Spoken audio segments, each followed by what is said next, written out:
Hello, everybody. Welcome to the stream. Welcome to Saturday morning-ish Dooger. I hope you're all having a lovely day. Let's get going. Let's roll. Somebody on my timeline on Twitter just retweeted porn. That's how this pre-show started for me. How's it going for you?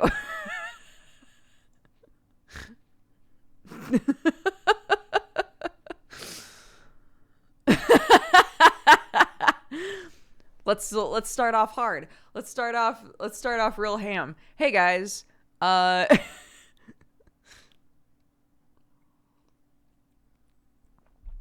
my goodness. Who was it? I'm not gonna out this person. This wasn't like when you follow, you know, that weeb that just retweets like overly lewd weeb stuff. This was full on like porn. And I was like, what? What the fuck? What happened? Anyways, what's up? We have some subs to give out. So we might as well just do it now. Pastrami has redeemed a subscription for themselves. Welcome to the cat, Togangu. Hope you're having an amazing day. I believe this person wanted to redeem it for themselves, so I'm doing it. Bam. Davis Davin. Welcome to the cat gang. Habam, babam. And Shikauku says, I'm playing D&D, but it looks like I've lurked enough to have the points for this, so can a lovely rando please have a sub? Randos, roll call.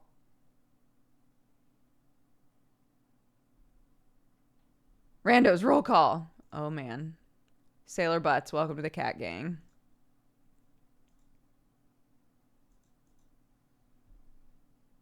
Bam, that's from Shikauku.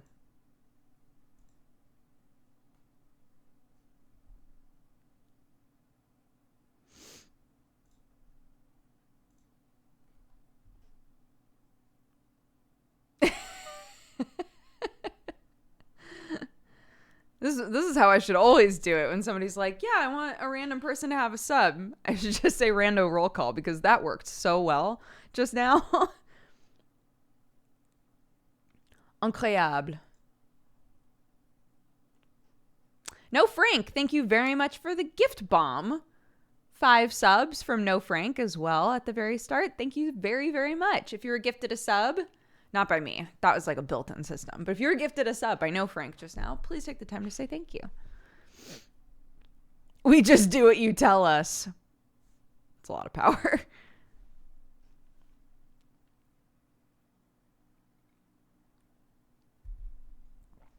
It's good because then no lurkers are outed by force. It's true.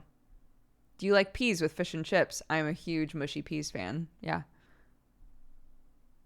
It's my New Year's gift. Thank you. That's very sweet.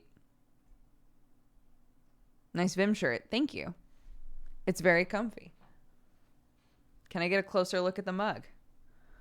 It's one of those mugs where like hot stuff makes more image show up. So the top part is not showing up because there isn't hot stuff in it. But when there's nothing in it, it's just a bunch of random images of Deadpool. And then when you put coffee in it, it reveals the rest of it. So it's fun. I found it at Lidl and I impulse bought it.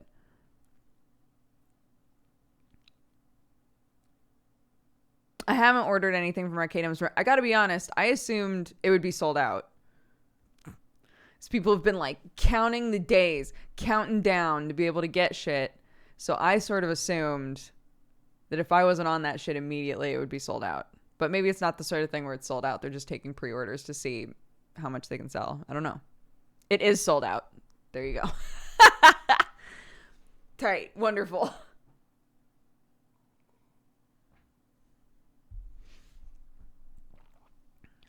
Been forever since I caught a Dooger stream. What's up? Welcome. Welcome, everybody. I appreciate y'all being here. Happy Saturday. Happy weekend. We've had a cursed household the last couple of days. Yesterday, Sam's intestinal issues were flaring up like big time. So I didn't stream during the day. Today, Clark woke up and immediately vomited. So we've been taking it easy this morning. So I'm next. I gotta be next. I have to be tomorrow. Tomorrow's my day. Apparently. I know. Poor Bubba. Don't jinx it. Wouldn't it be more of a jinx for me to say, but it's okay because I just had a UTI, so obviously that was mine, and tomorrow I'll be fine. Wouldn't that be jinxing it? Instead of saying tomorrow's my day, like instead of acknowledging it, instead of staring the universe right in the eyeballs and being like, hey, I'm aware you're about to fuck me over and I'm ready for it. Do it. Do it. TMI. Everybody knows I have a UTI. Everybody knows. I told everybody. I told everyone.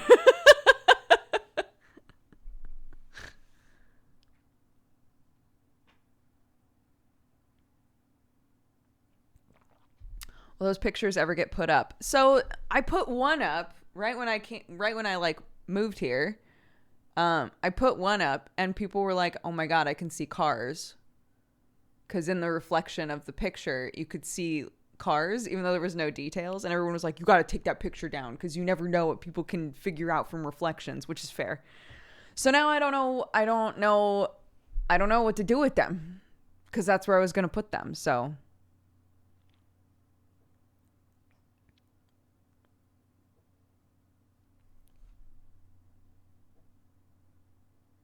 absolutely. This is not, my stream has never been a place where I'm not pretty upfront about shit. It would be weirder for me to be like, yeah, I had this horrible UTI. It just wouldn't go away. I had it for like 3 weeks. And to have never mentioned it, that would be weirder. That would be less on brand for me.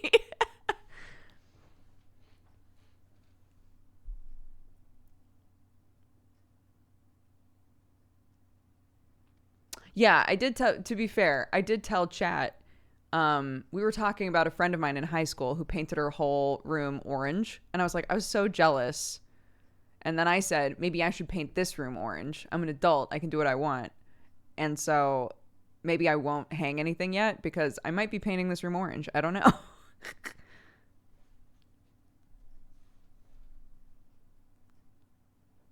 Glassless frames. Oh, like take the glass out of them? I don't think I can. These ones were all framed like at a place. And I don't know how to take them apart safely. Like the backing is glued on. This one showed up pre-framed. I've never looked at the back, but I assume it's similar. I don't think that I can take the glass out, is the point. It already looks salmon pink orangish. It does. It is not. It's a yellowy off-white.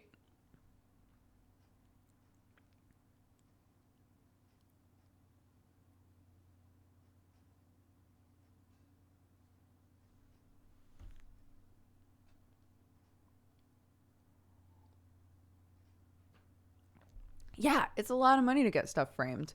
There was a place in Chinatown in LA that me and all my friends would go to, and we had prints that were like a strange shape or things that that we just wanted framed really nicely because they would do it super cheap. But it was very much a like, we'll call you when it's done, and it might be months. It might be months.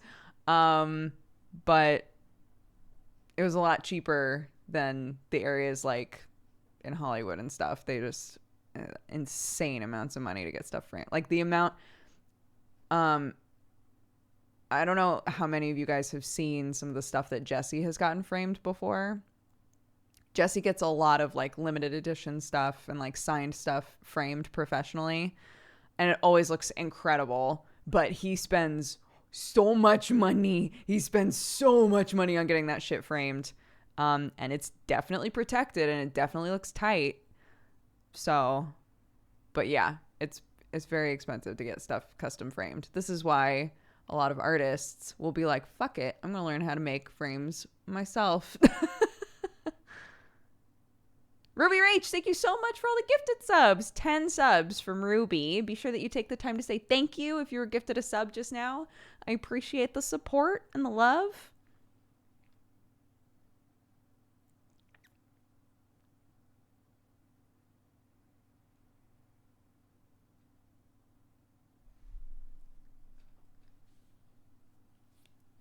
Framing definitely costs more than the thing in it could ever sell for in the future.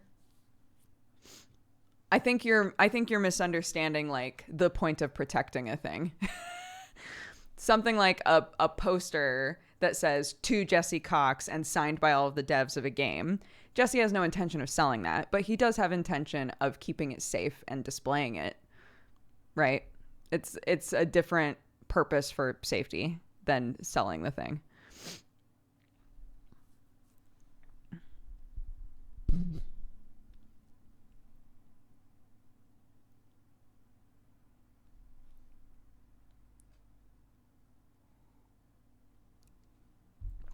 Could you get shears for the window?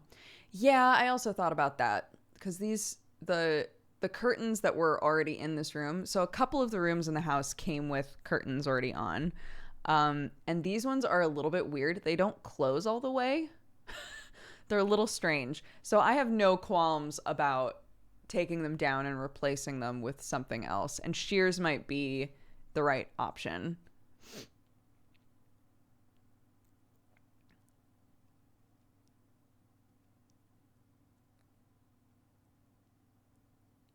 I like your jumper. Thank you. I also like my jumper. A bunch of people yesterday were coming in and being like, oh, nice. A tiefling sweater. It's like, yeah, I mean, true. I like that this appeals to people who know the character and also people who are just like big fan of tieflings.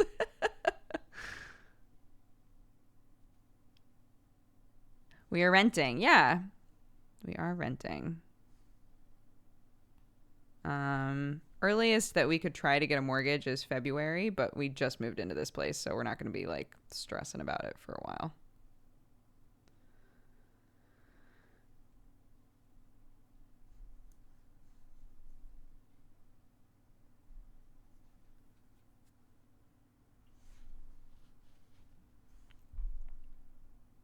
Who is the character? The character is named Vim, and he's in a campaign called Tearing Veil that is an Arcadum campaign.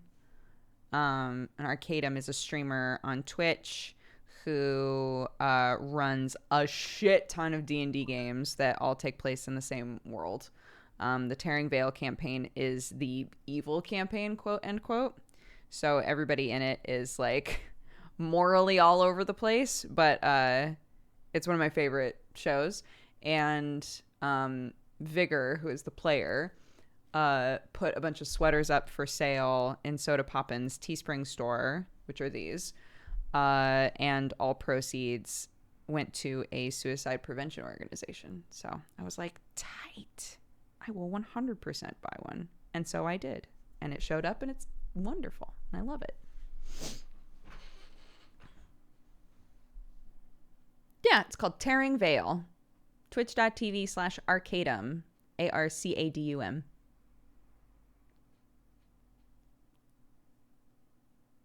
I also miss Zacky Wacky. You are not alone. It makes sense that I miss Zacky Wacky because he is my character, but you know. I don't know how many of you guys saw this, but this lovely person, Cosmic, who has made some themes for Arcadum's shows in the past, made one for Strange Roads, even though it's not happening right now, because I guess it was the first one that they watched of Arcadum's games. And so they made a theme, and it's so good. Here, I'm posting it in chat. It's so good.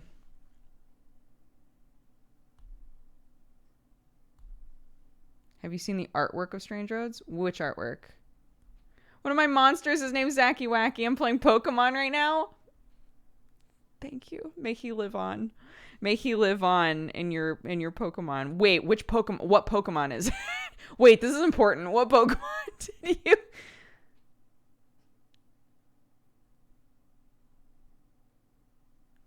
When you play D&D, do you prefer serious roleplay or funny, goofy roleplay? It depends on the moment. I like when everybody's willing to like commit to a serious moment of roleplay. When we did Strange Roads, we had a lot of our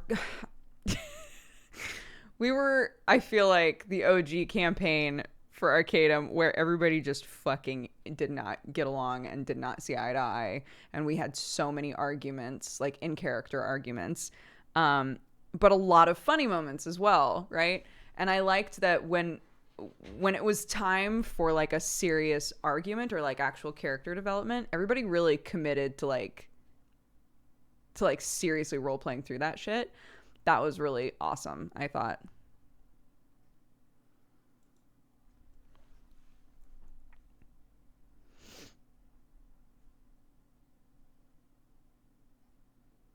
I got a cat. I'm afraid she'll scratch or bite my monitor. What should I do to prevent it? I've never had a problem with cats like attacking my monitor, but generally the recommendation with my cat is playing with this, how do I encourage them to play with something else, is to redirect them.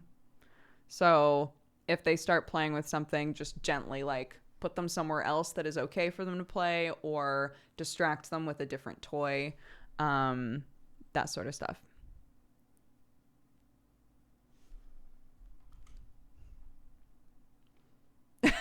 Squirt bottles never worked on Watson. Watson was always like, yes, do it. She would literally sit there and let you spray her in the face and then just keep doing whatever she was doing. So we gave up on squirt bottles in this house.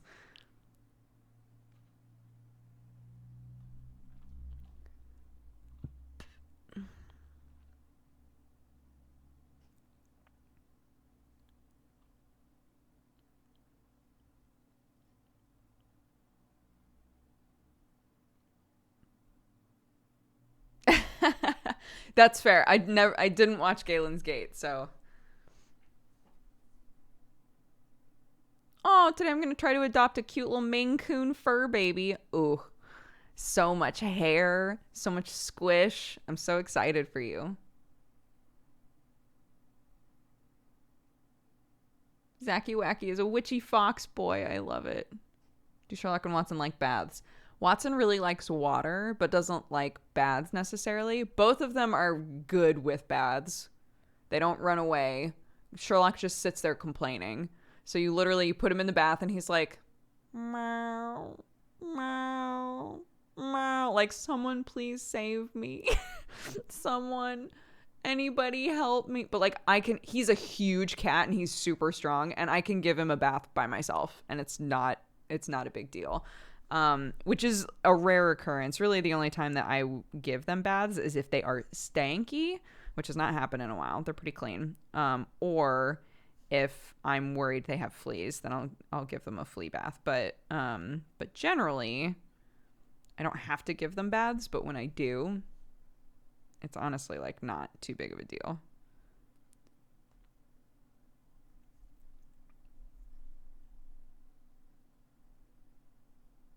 I'll be lurking while I journal. I was realizing there's so much stuff that the last few years I've done in January that I hadn't even really like thought about.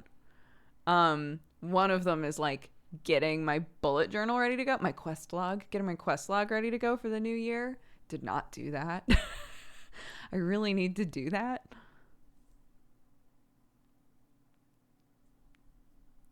Didn't Watson have problems with keeping their fur clean at some stage? She did a thing that can be common with young kittens, especially like adopted kittens, like street cats, is she would just sit in the litter box. She would just sit in the litter box. So it's like a weird, like, this thing smells like me. Nobody else use it. I'm sitting here forever. And so she would just smell like poop all the time.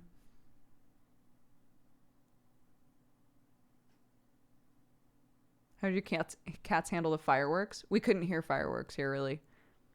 Again, we're in the middle of nowhere now, so, which I fucking love. We're in the middle of nowhere. I heard like a couple pops at one point in the night, and that's it. Didn't hear anything else.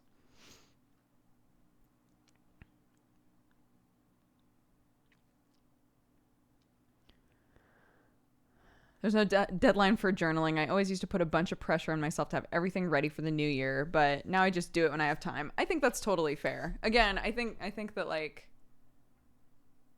there's almost a feeling, right, of like, if I don't start doing the thing on January 1st, then I've already, like, I've started off on like a bad foot, right? That's not true. It's fine. Everything's fine.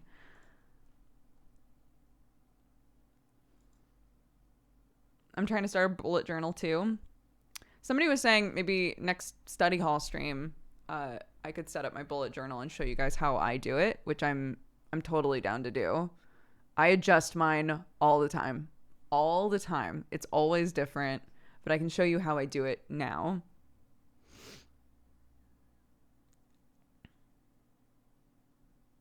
Bullet journal is basically like, you just take a blank book and you essentially map out a planner for yourself. So it's for if you as a person feel like the way that planners are set up doesn't allow for you to do enough like journaling as well, or like adding extra sort of stuff. Like some people use their bullet journals to track, to also keep like a food journal, or to journal to like write about their days. I, for a really long time, and I would love to do this again, used mine in a way where every single day I had a space open for me to say something that I was grateful for or something that made me happy. Like kind of like mindfulness sort of exercises every day. And yeah, it's just, it's a way. I think like there's a huge community of people on Instagram specifically where all of their content is just planning out like really elaborate, gorgeous bullet journals, right? And yeah, in some way, I really would love to have the time. I would love to have the time to just like make a gorgeous bullet journal every time. But it doesn't always happen. Sometimes it's literally like, okay, this box is for this box is for this. I drew a little flower and now I'm ready to go. But the idea is that it's entirely customizable and it helps with whatever it is that you need it to be. It doesn't need to be complex. It can be simple, you know. It's just if you find that you have trouble keeping track of things, or there are things you wish you were writing down, if you can start journaling and not put too much pressure on yourself, it can help like really keep track of stuff and also center you in different ways. So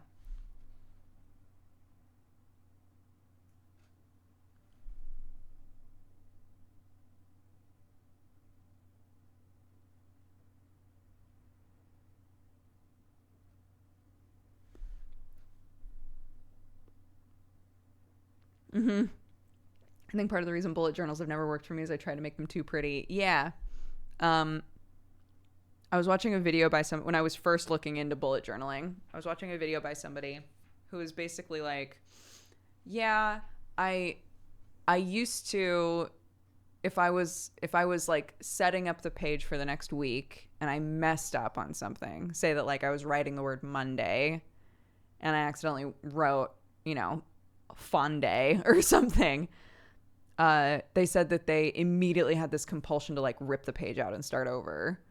And that's something that really helped with doing the journal, was having those moments and then being like, it's fine, I can try again next week. Like, it's okay. It's fine, right? This is only supposed to be part of my life for a week. And then next week I get to do it all over again, for better or for worse. And I was like, that's true. That's true. Getting like hung up on like a mistake on a page that you will see for a couple of days and then maybe never look at again.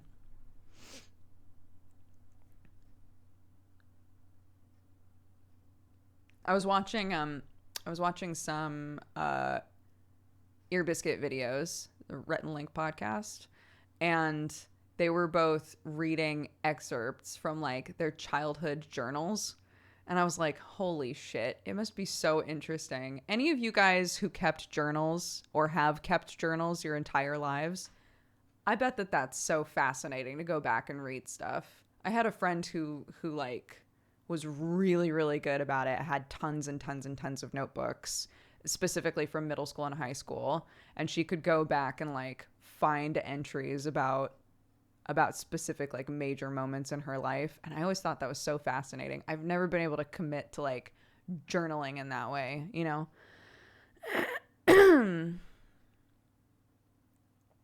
It's super cringe, but it's, I mean, we all were when we were younger, you know? Like, of course it is.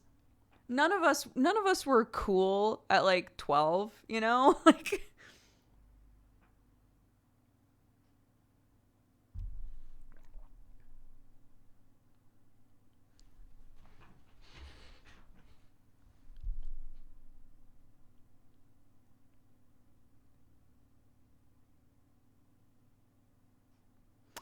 do you think sticking to a schedule set for yourself is constricting, or do you just set goals for the day and you're done when it's sort of, oh, and it's done when it is sort of deal? Um, I think that this was different for me before I had a kid. I I have an extremely structured schedule now because Sam and I are both like full-time parents and full-time workers, right? So yeah, I have to have a really structured schedule in terms of like task list sort of stuff. I've learned to be a lot easier on myself with tasks around the house. I've talked about this a lot recently, but like stuff around the house for both Sam and I, it's just like whatever gets done, right? It's been a pandemic for the last year. Who am I trying to impress with a beautiful house? It's fine. Is my family eating? Do we have clothes? Great. It's fine, right? So I try not to stress about that stuff. It's just I have like a set amount that I like to get done every day in terms of tasks around the house, but I don't stress about it too much. And for like big things, I do struggle with big like major things that I know need to get done. But I've always really liked what was recommended a long time ago to me, which is what is like your one thing. So what's the one thing that mentally you are avoiding the shit out of? Can you get that done today? If you can, you don't have to worry about anything else today. You can ignore everything else and be at ease knowing that you did that one fucking thing you were probably going to put off for like a month.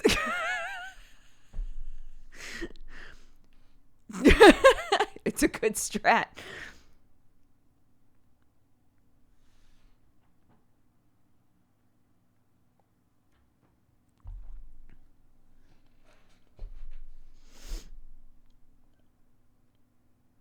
I know I need to get the work done for uni work, but the schedules I try and set for myself pile onto the work, thinking I have to stick to the schedule. Yeah, I mean, it's hard, isn't it? Like everybody's life is different, everybody's needs are different, what they need to get done is totally different, right? My life is I stream a lot, I watch a kid. So my priorities, you know, when I'm with Clark, my priorities are I want to make sure that I'm spending meaningful time with her. Um, so if I'm trying to get something done, but she wants to be involved, I sort of redirect to like, okay, we'll do this together. I'm okay with like not actually getting this done now, right? Because she wants to be involved, which means that it's probably not going to get done. But now it's a learning activity, right? So my priorities when I'm with her are different, and the expectations of what I'm going to get done are different. And then we do this, and this is a blast, and I'm very blessed to be able to do this, to work from home and to, just hang with you guys. That's incredible. And then what gets done after that gets done.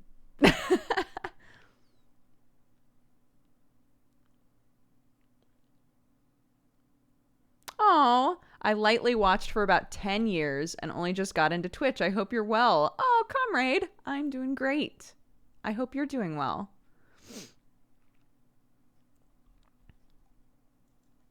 This is Dodger. Holy God, it's been so long since I saw you on YouTube, like 2014 when you played tabletop on Geek and Sundry, Alhambra, and Dead of Winter. Hello from a YouTube person. Hello.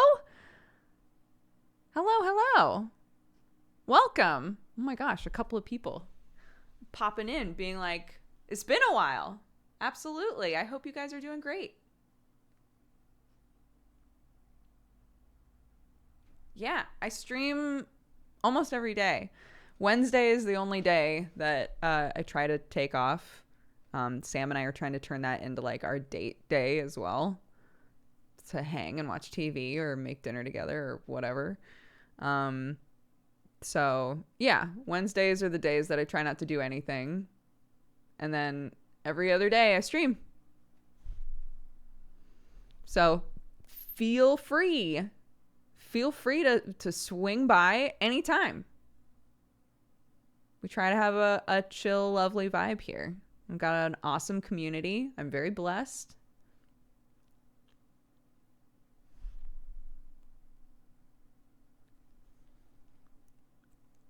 Is Sam feeling any better? Yes, but he's not eating. So basically, like, the last time that he ate, he felt awful. So he's like, I'm just gonna drink a lot of water and not eat for a little bit and see how I feel, and then try to eat something sort of plain, like toast or something. So I assume when he wakes up, he's gonna try to eat something kind of like, right? That's what I was like, there's gonna be a turning point here where you feel shitty again, but it's because you didn't eat anything. Right? So just be aware of that, because you might be like, what is this? I still feel like shit, but it's because there's nothing in your tummy. So I might try to just make like a plain soup tonight or something. Clarky and I made tuna, but I don't know that he'll want to eat that because it's got a bunch of stuff. It's got like, raw onions and things in it. I laughed so badly when I was watching the Omori VOD and the math thing happened. Yeah, no spoilers. I felt bad because so many people felt bad after that. But I also thought it was funny.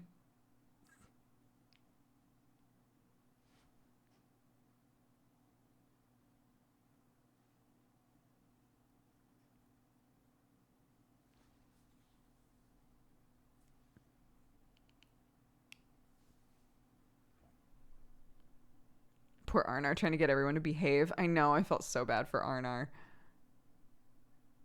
But yeah, Omori is great. I really like it. There are a lot of warnings to that game, but it's a really interesting RPG, and I didn't want to stop playing it, but it was 2 a.m. and I had to go to bed. So yeah, I'm really excited to play more of it. I think that I'm gonna try to do like a long stream on Monday to play it. So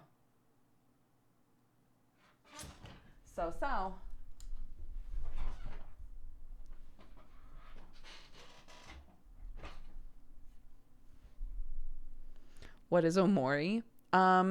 I'm trying to think of how to describe it. How long is the game? Somebody said that to get all of the endings, it took them about 30 hours. And another person said that they reached their first ending at 20 hours. So, decently sized game.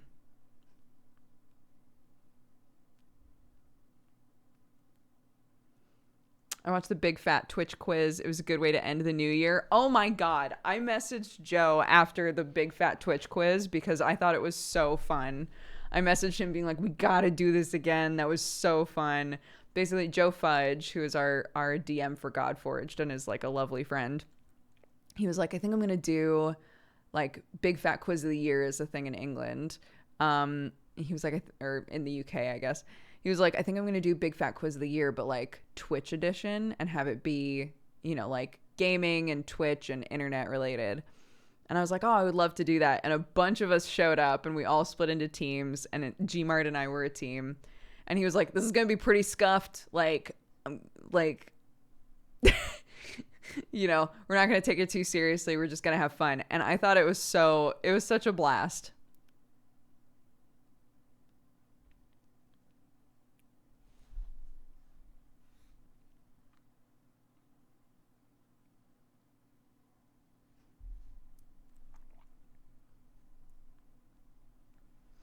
Me and Archeon of Winter, I don't know if he's in chat right now, but we made our own team and we answered the questions and it was so fun. Oh, I love that. That's so great. Yeah, it was awesome.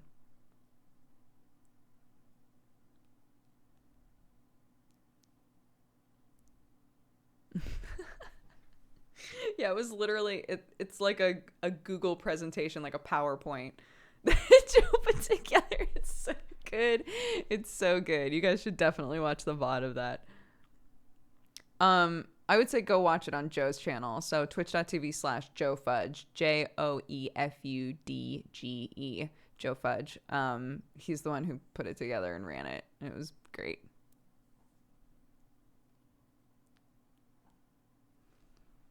Everyone arguing heavily about everything. Yeah, but that's what makes it fun. It was really nice because I messaged Sam at a certain point in the middle of it because I was like, oh, this feels like when we do trivia with your family.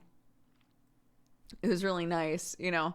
It's like, oh, just everybody like just taking it too seriously, but not at the same time. Like it was just fun.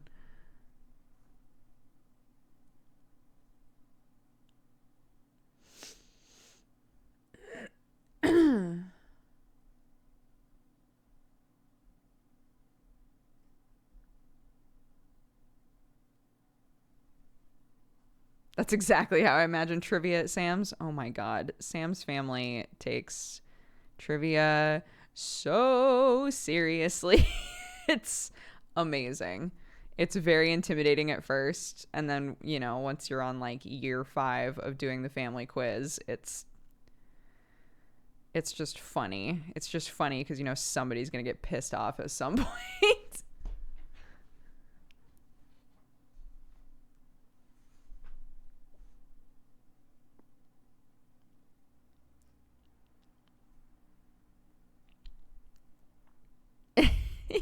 Yeah.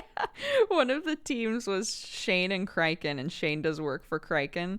Criken hadn't shown up yet, so when we were all deciding team names, Shane was like, yeah, our team name is Criken Give Shane a Raise. And Criken showed up and was like, hey, what's our team name? It was so good. It was so good. Yeah, you guys gotta watch it. It's fantastic.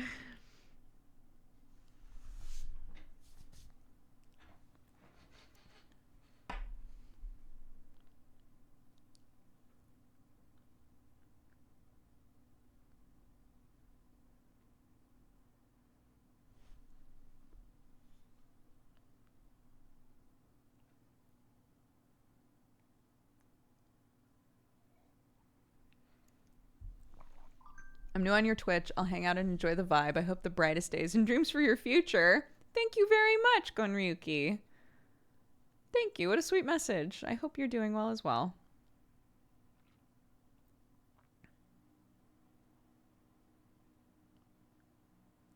Nothing wrong with trivia, but when Monopoly is involved, that's when stuff goes down. Oh my God. The first time, and I think maybe the only time that I argued with Sam's brother George was over Monopoly. I hadn't spent that much time with the family yet, but like he was arguing that Monopoly worked a certain way, and I can't remember what it was, but I like argued to the death, like that's not how this works. And he got so annoyed that he left the house and went on a jog in the middle of the night.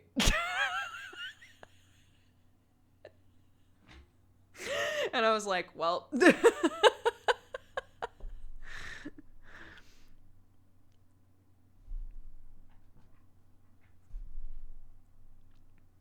Oh, Marianne found the quiz. Thank you. Oh, you're the only other couple I know that have a daughter named Clark. Ours is 4 in March. It's such a lovely name. I haven't met or heard of another Clark with an E in for real's life. That's so awesome. Give your Clark a big hug. We'll give ours a big hug from you.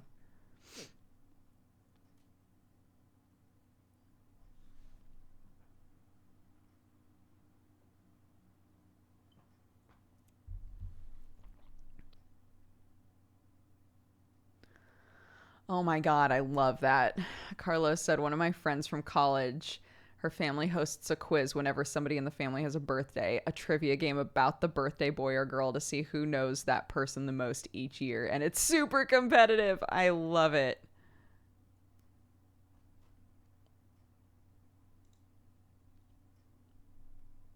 I love that. I had tried to put together a quiz, a Twitch quiz with a bunch of friends where all of the questions were about the people in the quiz, but not telling them. So, so basically you would have a freebie if it was a question about you, but then all of the other questions were about the other people involved. I thought that that would be so funny.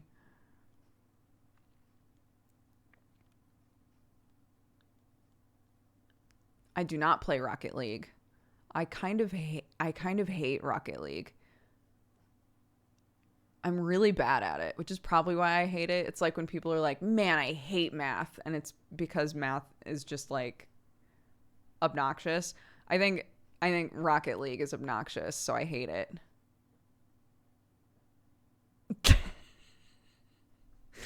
Sometimes I use hate kind of flippantly when talking about a game, but like the controls, I've never been able to understand the controls in a way where I'm even remotely successful at that game. So it's just frustrating to play for me. You sounded 8 there. Thank you. I'm an 8-year-old and I hate Rocket League.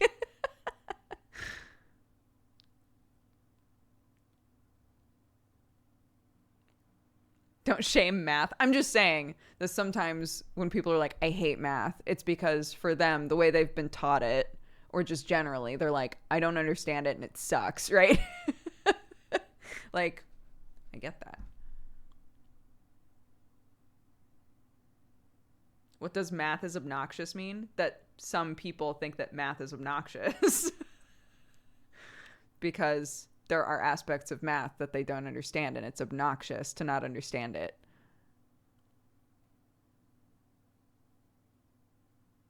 Math is very easy. Congratulations on your big brain. Congratulations, all of you with the big math brain. Some of us were not taught math in a way where it totally made sense to us.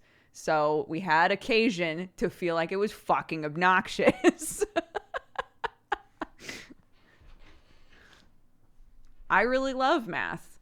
Math is in all things. It's incredible. But sometimes math is fucking obnoxious to me. I'm going for a jog. I need to cool off.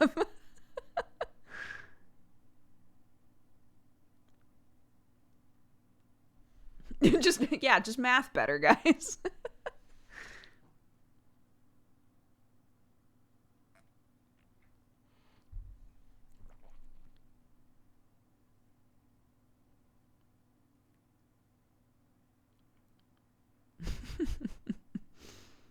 I was really good at trig. I was really good at trigonometry. I was good at algebra. There were like specific things that made sense to me. And then the situations where we had tests where they were like, just figure this out however you want to. I did good at that stuff.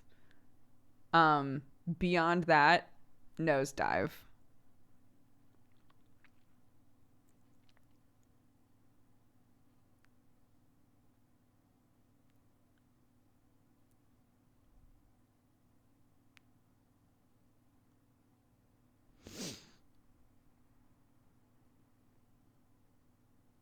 Was Krendor up for the session of Dodger asks Krendor math and science questions? Oh, that was going to be Benji. Benji said no.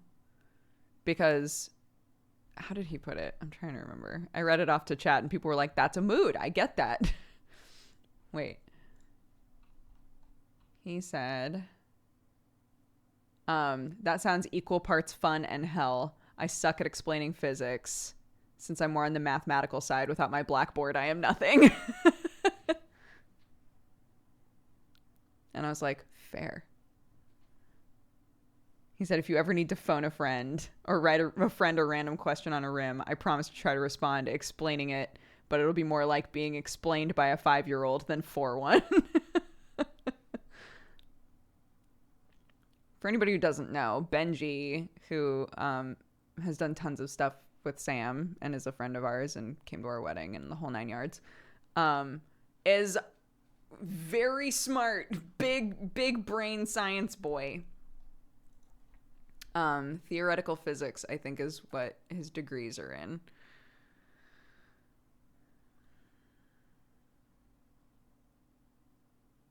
So we were like, in the future when we have questions like this, we should just message Benji. And I was like, what if we did a stream where we just ask Benji questions? And Benji was like, no, thank you.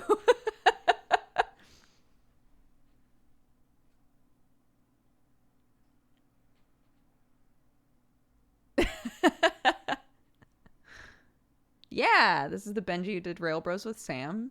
Sam and Benji have been playing Demon Souls together on Sam's channel. I don't think that have they finished it? Maybe they have.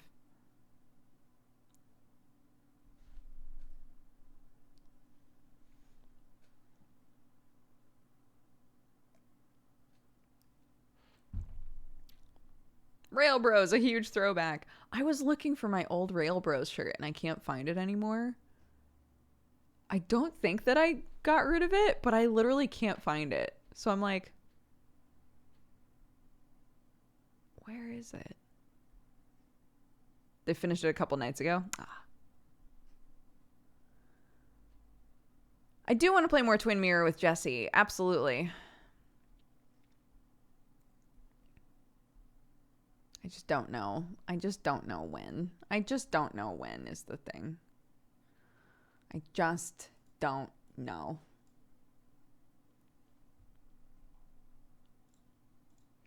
Our schedules line up very poorly now that I'm in a different country. It already would line up poorly, but Demon Soulmate's sub goal. Oh, that's not a bad idea. Wait, I should write that down. That's not a bad idea. I'll run that by Sam.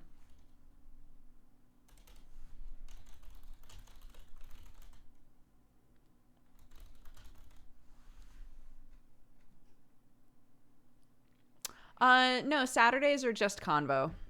We just hang and talk.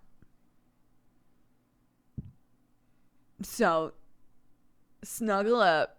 Settle in. Did you watch Jesse cry at the end of Shadowbringers? No, but I love that he cried. What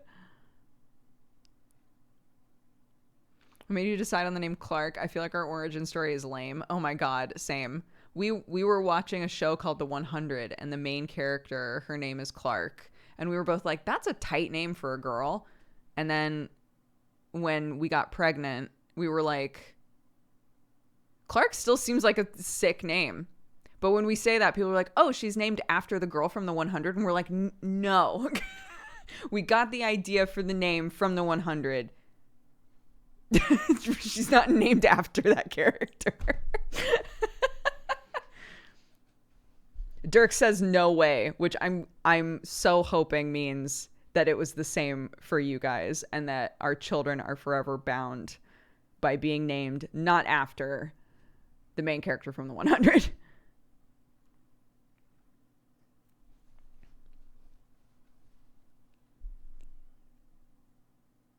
That's literally what we were watching and thought it was a dope name. Amazing. We are tied. We are linked forever.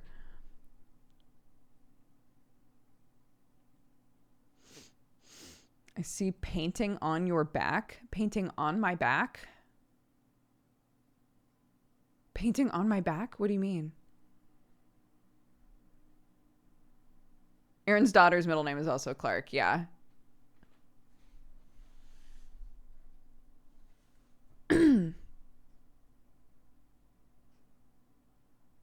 Show the painting on your back?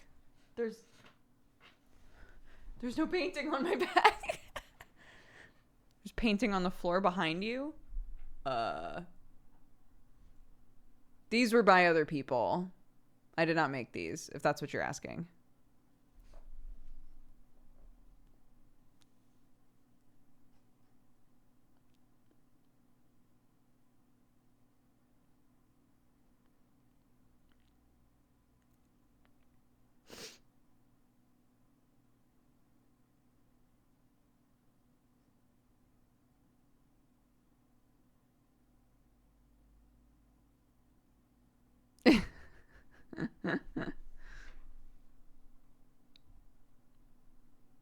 Oh my gosh. It's so good. If you play Final Fantasy 14 but you haven't done Shadowbringers yet, oh my god. It's so good. It's so good. I like your orange Xbox controller. Thank you. It says Dooger on it. I don't know if you can tell. When they first launched the thing, like years ago, when they first launched the thing where you could go on the website and like design your own controller, they reached out and they were like, hey, here's like a coupon to do it for free. And Sam and I were like, tight. So Sam's is, of course, red and black, and mine is, of course, black and orange. I messed with it for so long. I was like, surely I can be more creative than this. I could not. Could not. This looked the best to me, so this is what I went with. But they let us put our names on it, which I thought was hilarious. So Sam says Strippin' and mine says Dooger.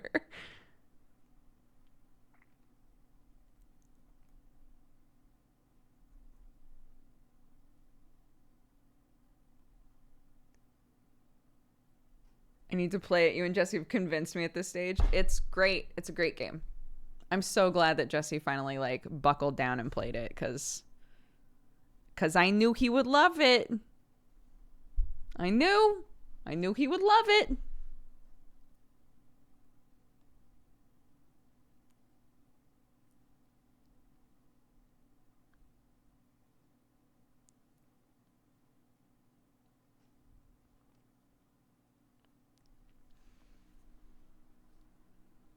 It still bothers me somehow that the online Final Fantasy title has the best storytelling of the latest Final Fantasy installments. I never finished 15, so I cannot speak to that. And I never played 13. Or 12.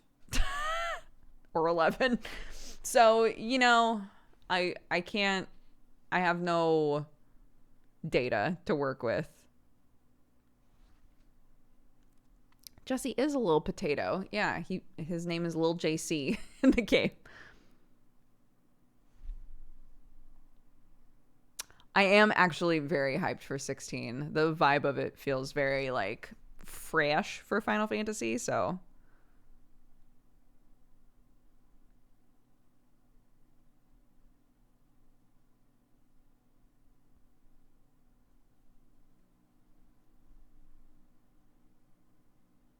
yeah, Sam loved 15. I played a little bit of it, but I get overwhelmed by like open world games really easily. So I didn't get very far in that game. 10 I played but never finished, I don't think. And then yeah. The first Final Fantasy MMO did not play. 13, I had so many people being like, it's garbage, that I didn't play it. I get the feeling that it's probably fine. You know, it's probably not that bad, but at this point, everybody said that it's horrific to such an extent that if I played it, I'd be like, this is all right. You know? I grew up with 7.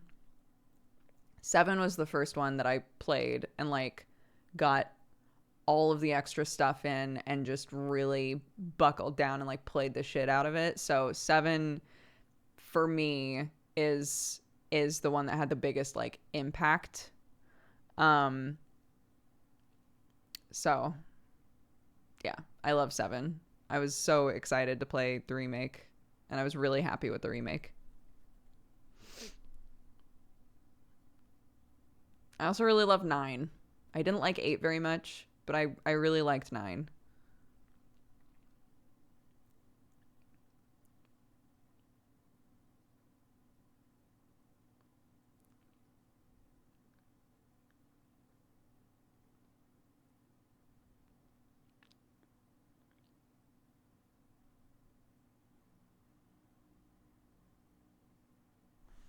I'm told by Jesse that 6 is the best. Dude, Jesse will die on the hill that 6 is the best one. It's a great game. Yeah. How do you take your coffee? I'm trying to drink it black because my tum-tum hates milk. I put 1 sugar in my coffee nowadays. Nowadays, I put 1 sugar in my coffee. Oh my gosh. Speaking of Joe earlier, Joe messaged me last night and said, by the way, your coffee is so good. It's the first coffee that I could drink without milk or sugar and still enjoy it. Very sweet. So take that as a positive review, positive bud review.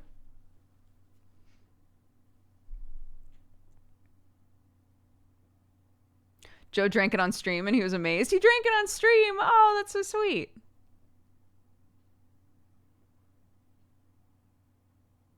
Yes, this is not in Arcadum store though. This is sold on the Soda Poppin' store by Vigor. So Vigor put up a bunch of hoodies and shirts and things with 4 different artists, I think, that all drew Vim, and all of the proceeds have gone to a suicide prevention organization. So it's separate. It's separate from Arcadum store. They're different things. K-Cups would be cool. I know. Ever since we started, people have been like, K-Cups! Give us K-Cups! We don't want to add K-Cups unless we're making like a smarter environmental decision there, because they are really bad for the environment, which goes against what we want to be doing with the company. I personally, in the past, for a really long time, used reusable K-Cups. They're awesome. So if you're somebody who uses a Keurig a lot, you can get reusable ones. You literally just fill it up with ground coffee, pop it in, do the thing, dump the coffee out, and rinse it. It's super easy. You can totally get those. Zach is my favorite character from Verum. Thank you. That's amazing. He's also my favorite character from Verum.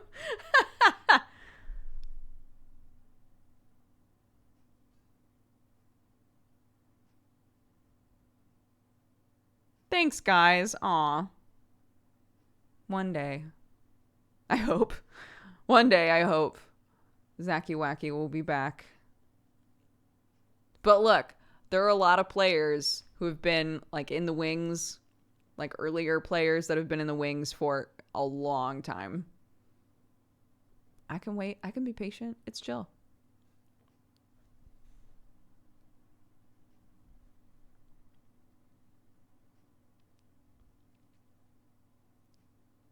Hi, Danny.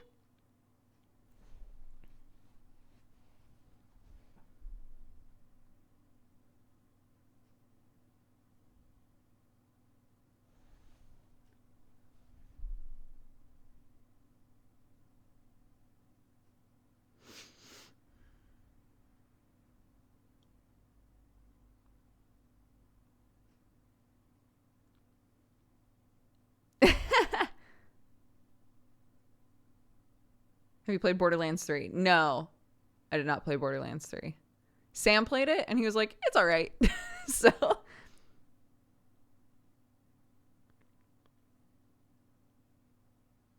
yeah, just FYI for the people that use a Keurig. Like I totally get the convenience of it. But there are reusable options that you can get. So yeah. It's worth it to look into that stuff.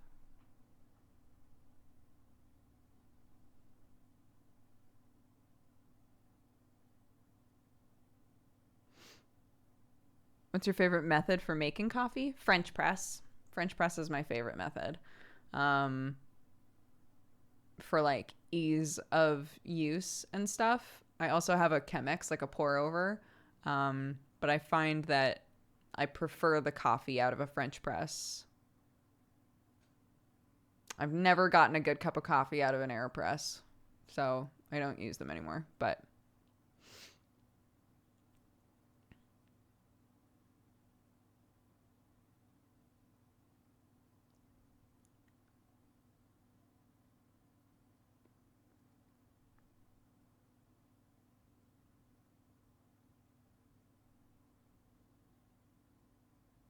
I've been making French press the no stir way that you suggested, and it rules. Oh, nice. People use the AeroPress wrong a lot. I looked up so much stuff to try and figure it out, and I don't know. I got like an app that's like an AeroPress timer app. Like I did so much to try and figure this shit out. I did it upside down, right side up. I just can't get a good cup of coffee out of that shit.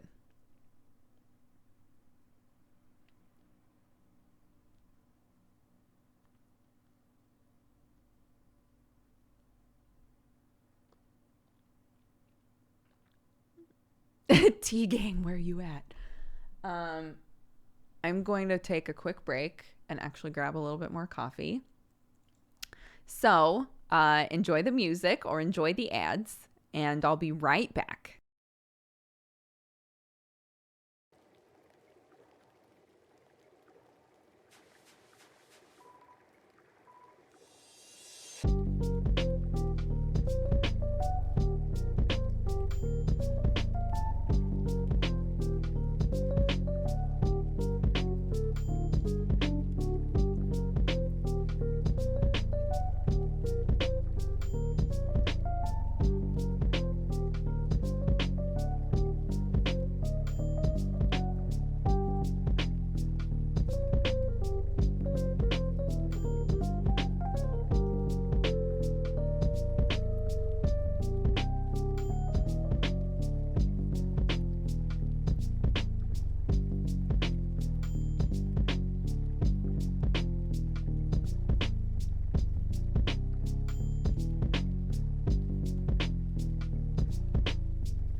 Okay.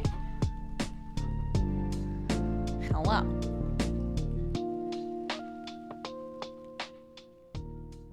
I'm back. Let's read off some Valentines, shall we? I'm so bright today.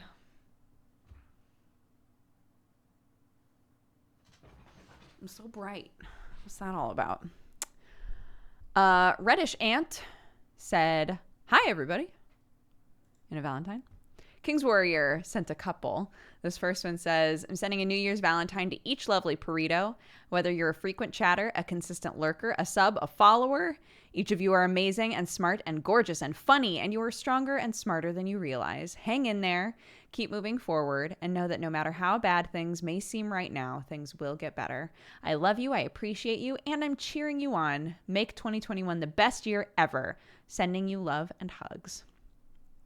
King's Warrior gives such good Valentines. They also said, "A Valentine to the incredible Sailor Butts. Stopping the smoking addiction is darn near impossible. I'm super proud of you, and I think you're freaking awesome. Way to go." And they also said, "To me, thank you. Has anyone told you lately that you're awesome? You're kicking ass as a wife, mother, daughter, and daughter-in-law, gamer, streamer. You're killing it in all these areas. We appreciate you and your streams so much. Thank you for being you and for sharing your life with us and telling us stories about Clark and Sam and the cats. We can't get enough of it. Keep up the amazing work. Your streams mean more than you know." Thank you, King's Warrior. It's very sweet. Thank you so much. Ruby Rach said, "Happy 2021, y'all. I'm paying it forward with subs. Thanks, Dodger and the amazing cat gang for keeping me company whilst I've been working from home for almost a year." Yeah, but isn't that wild? A bunch of us are, like, obviously Sam and I already worked from home, but man. Benzen says, "To myself, for getting a job after a year of unemployment. Congratulations. And also unpacking the last boxes of the big move from a year ago. Also, Arnar, I saw that suit and I am looking respectfully." Attitude Lolita says, "Greetings, Dukes in chat from snowy Finland. Thank you for all of the positivity." And Trueheart says, "Hey, coffee drinkers. I recently learned about low acid coffee. I wanted to pass on the knowledge for those that love coffee but have tummy problems." Good shout. Also, cold brew tends to be lower in acidity. In case anybody wanted to try making their own cold brew or getting cold brew sometime if they tend to have acidity problems. Cold brew is typically lower in acidity.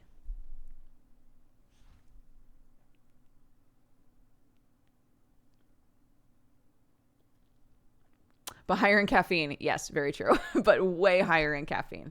That is a good distinction to make. King's Warrior and a Shuchu, thank you very much for reminding us to drink some water. I'm slowly but surely throughout this stream picking all of my nail polish off because I can't find my nail polish remover. So this is where we're at now mentally.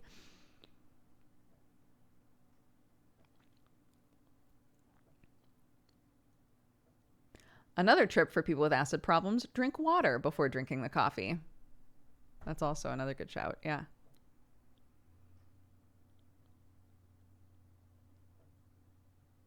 Your playthrough of Off made me start watching you. Oh my gosh. I felt so bad for such a long time there. People would be like, "When are you finishing Off?"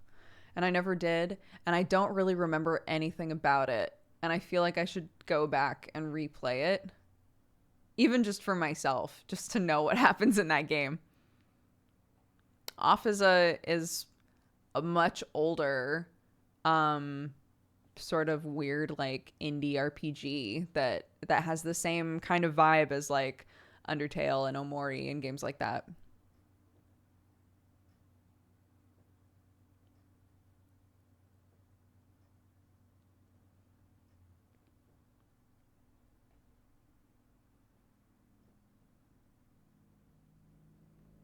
Is Omori popping off at the moment? I mean, it just came out, so yeah. It just came out after 6 years of development, and it's great so far. So yeah, people are really jazzed about it.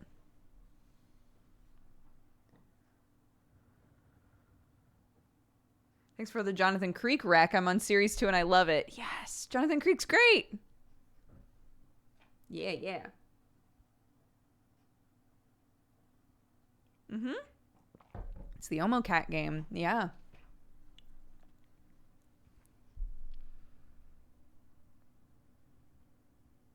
I'm going to go watch Omori from yesterday's VOD. Take care. Enjoy. A lot happened. A lot happened during the stream yesterday. Alan Davies is a national treasure. Dude, the show, I can't remember what it was called, but the show where he was like a super aggro chef that only got like a couple of episodes and was canceled. I was so bummed. I thought that show seemed like pretty great.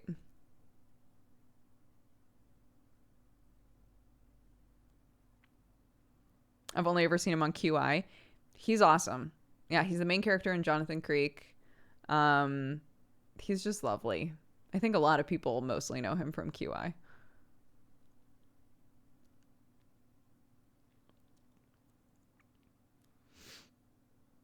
I gotta watch back the last 2 hours or so of the Omori stream. Yeah, go do it. Oh, it's so good. I had so much trouble stopping that game.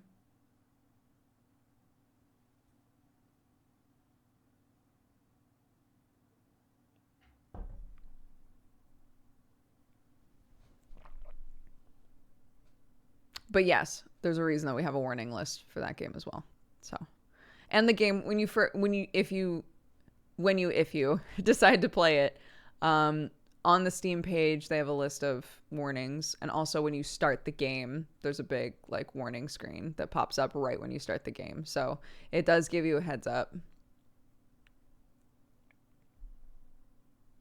How horror is it on a scale of 1 to 10? It's more like psychological. It's very unsettling a lot of the time. It has like really light jump scary elements, I would say. I don't know. Like is 1 the lowest form of horror, or is 1 the opposite of horror?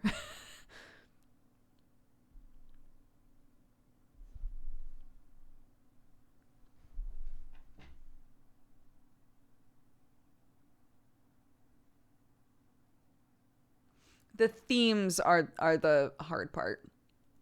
The game itself, like the look of it and everything, is very light and cute.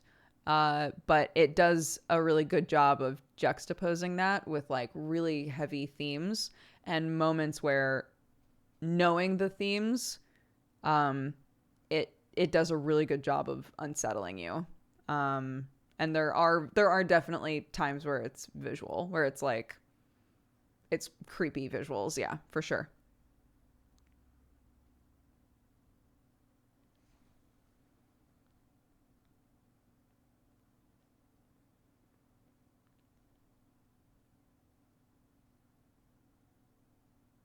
Do you like Valorant? I've never played Valorant. I know a bunch of people who are super into it and do fan art of it, but I've never played it.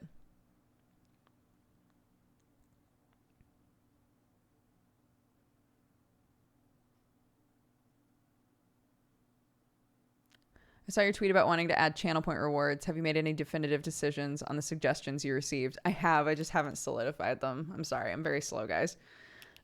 How's the UK been? What are some things you and the family do for fun? We don't do shit. We're in tier 4. We can't leave the house. We can go to get groceries. That's the good shit. We can go get groceries. But we can't. I mean, we stay home. We watch Mandalorian. We play with our kid. We go outside and kick the soccer ball around. That's what's up in this house.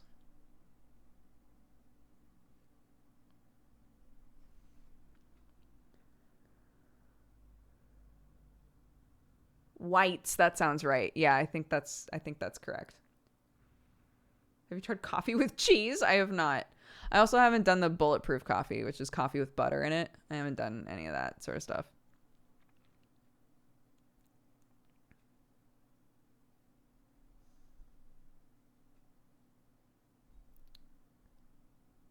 Squeak, at least where we are, they adjusted all of the signs. So before, all of the signs were like, please wear a mask, but like if you don't, like it's fine. We're just gonna assume, like, you know, we're gonna assume that people, if they're not wearing a mask, it's for a good reason, and we're not gonna like make you put a mask on. They have signs up now. They like replaced all of the signs around us with things now that are like, if you are not wearing a mask, you will be fined. You will be fined 200 pounds. Wear a fucking mask. So we're finally saved from the roving gangs of teenagers that just refuse to wear masks in the supermarket. Finally.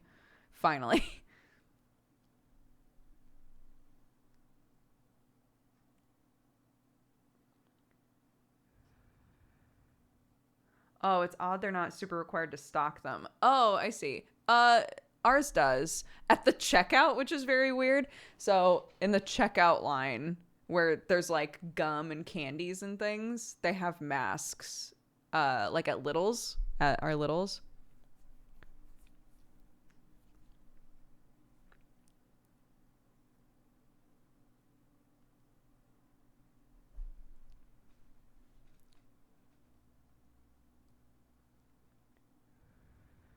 But I know some people have been going to the grocery store with extras so that if somebody's walking around without one, they can just give it to them. But at this point now, you literally can't go in without one, which is so nice, finally.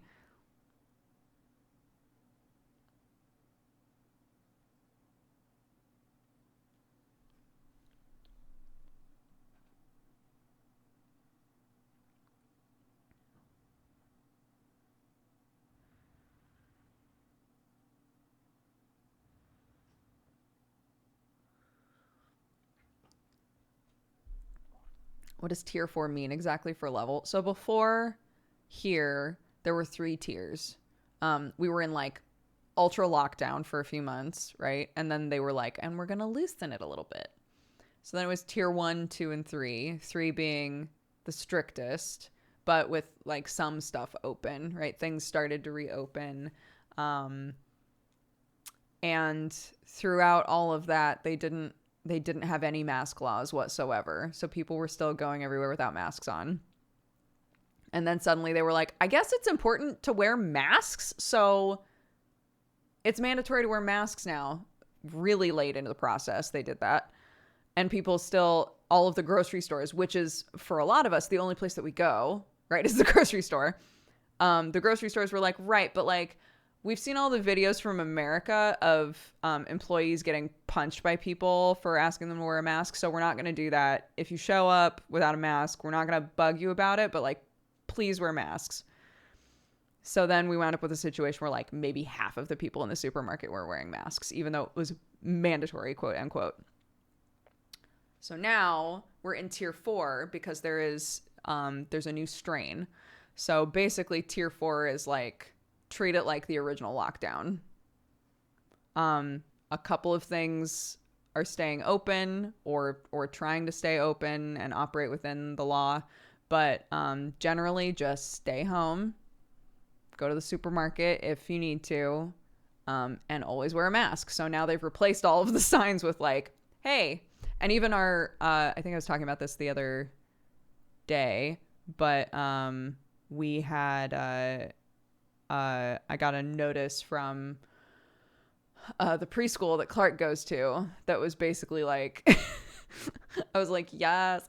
That was basically them being like, we're not fucking around anymore. If we're going to reopen and we're going to keep your kids safe, like you also as parents have to follow the rules, right? Like I don't want people showing up and dropping off their kids without masks on. I don't want you coming right up to the door when we have clear signs of where you're supposed to stand.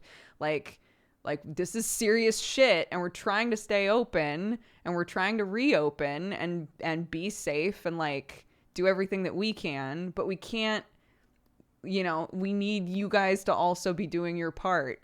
And so it lets you reply inside of the app, and I was like, yes.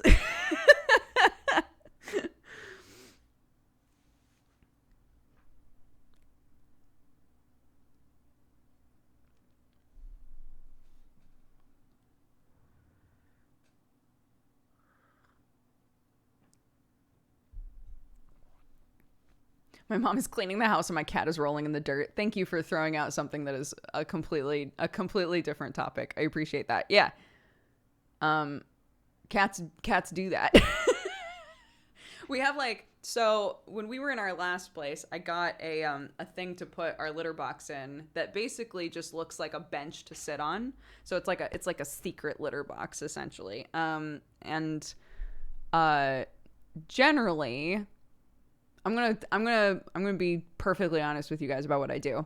I leave a broom there. If litter gets out, I sweep it under the thing. If they step out and litter gets all over the place, I take the broom and I sweep it under the thing. And then every day or two, I vacuum it all up at the end of the day, right? I move it, I vacuum all the shit up, but like generally if litter gets out, I'm like, I'm not fucking with this right now. Sweep it under the thing, I'll deal with it later, right? But this morning I went down there and I was like, Jesus, there was just litter everywhere. I was like, what happened? What did we do down here? What's going on?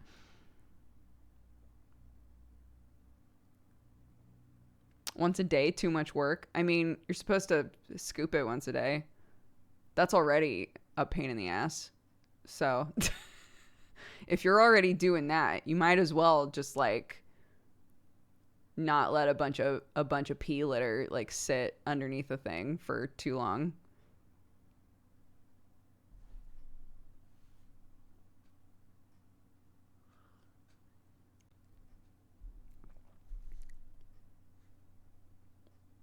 I'm planning to get a cat this year, even though I grew up with 2 cats. I'm worried about making the place cat safe. Any tips?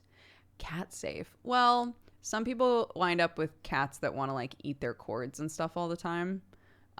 So preventatively, if you didn't want them to even have access to those right away, doing some like cord organizing and trying to like get the cords off the ground or just like behind something would probably be good.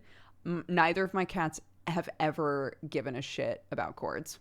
They don't care. They've never bit at cords. They've never done any of that. But I have friends who literally their cats just go ham on cords. So have things around for them to play with, basically. If they're gonna be trying to get into shit and do stuff that you want to like train them not to do, the best way to train them not to do stuff is to encourage them to play with and interact with other things in the house and make it clear like, this is for you.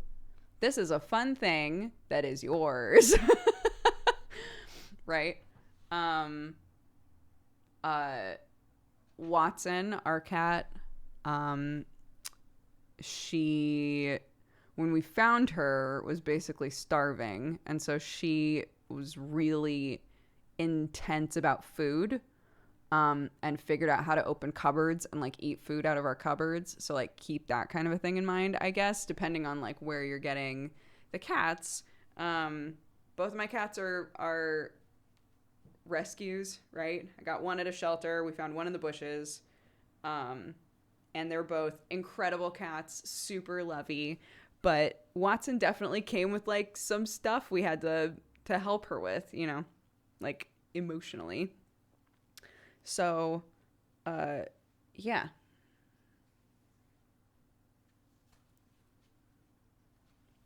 Oh, yes. If you're somebody who tends to get a lot of flowers or has plants around the house, double check that your plants are safe for cats as well, because lots of plants are toxic to cats. And some people are like, my cats never eat plants anyway, so it's fine. Sherlock will eat literally anything. Any plant that we put in the house, he's up there and he's eating a leaf immediately. I have to be super careful about what's in the house because Sherlock will be like, I'm hungry. I don't know what that is, but I'm going to try it. This boy.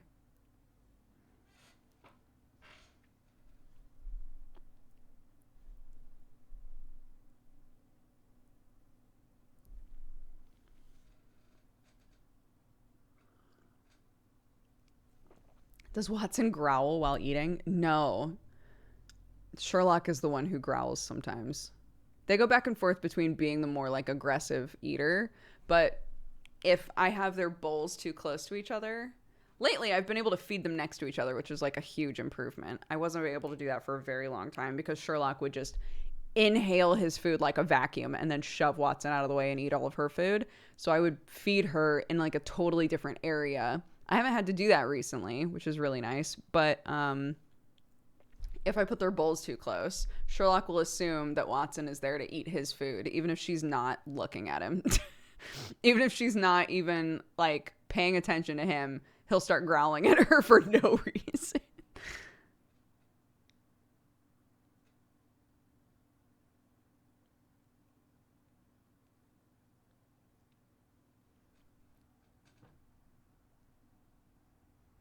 Is the black pile to the right of Doog's Sherlock or laundry?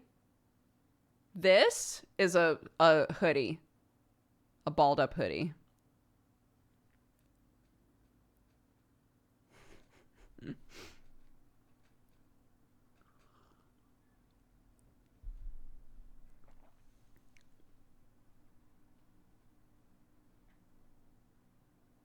That was a great chance for a prediction. That's true.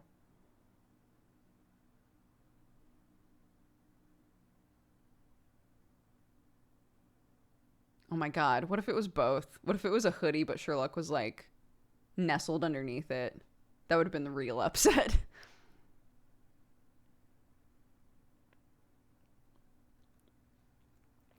Yeah. I got, it didn't work. So I haven't tried to get like a different brand of this. But I was talking with Trade Chat forever ago about this because Trade Chat has like a million animals. Um, and, I was turned on to the idea of self-feeding bowls. So there are basically feeders that you can get if you have an animal that will just like eat forever. And you want to like slow feed them. So basically like feed them a little bit and then in a couple of hours feed them a little bit or designate like 3 times a day that food shows up. You can get feeders like that with timers on them. And part of me is like, that would be amazing because Sherlock at like 4 a.m. is always bugging me for food. And if I was no longer the person that gave him food, if the food just appeared in the bowl, maybe he would stop trying to wake me up when it's not time to wake up.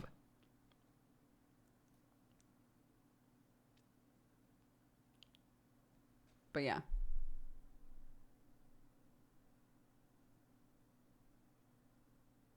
Do they work with wet food? No, I don't think so. I think only dry food. The other thing that I read about, I think because of Miss Random Badger, Miss Random Badger turned me on to, there are things that you can get that are basically like little toys that you hide all over your house. This is so much extra work, but it sounds so fun to me. You basically like put bits of food in them and put them all over the house. And that's like their food for the day. And so they go hunting for their food. Adorable. You have to like train them to use it essentially, right? But once they get the hang of it, anytime they want food, they have to look for it.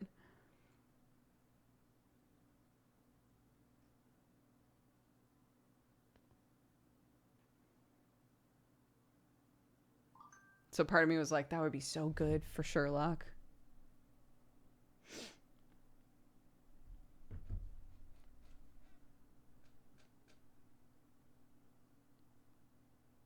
Right? If I didn't have a kid, I think I would totally do that. I think I would totally do that.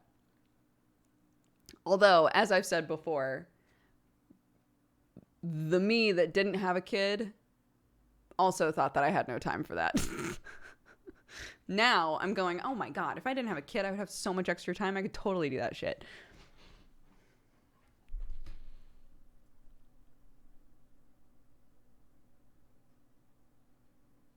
I mean, sure, I guess if you don't bother to pick them up later, yeah, then there would be food just sitting around your house.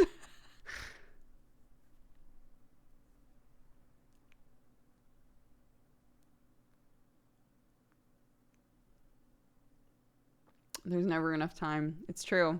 Just got to enjoy the life that we got, you know? We're already in it. We're already living in it.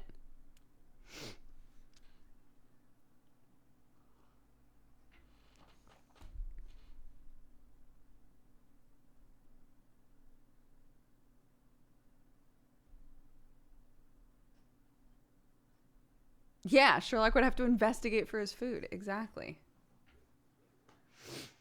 But yeah.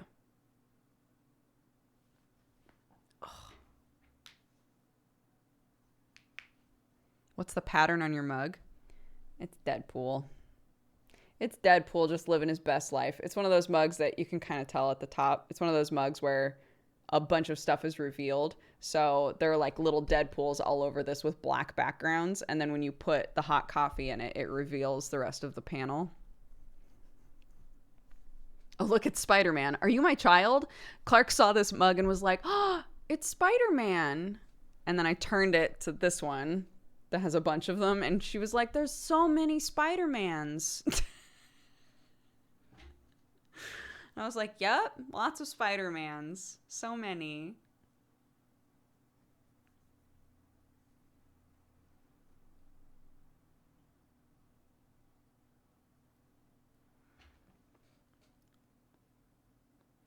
My family got me Deadpool socks for Christmas last year thinking it was Spider-Man. I love it.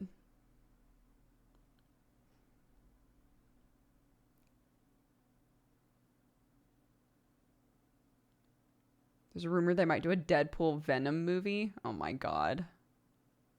I'd watch it. Cool glasses, dude. Thank you.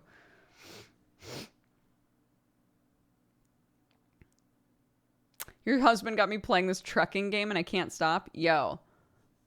When Sam went upstairs to smooch Clark and I did a little bit of trucking in his place, I felt like I nailed it. I did pretty well.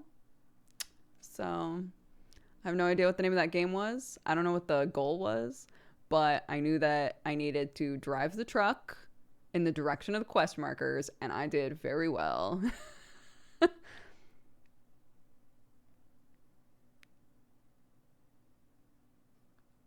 It's called SnowRunner. The goal is trucking. Okay, great. Great. The goal is to drive trucks. I love it.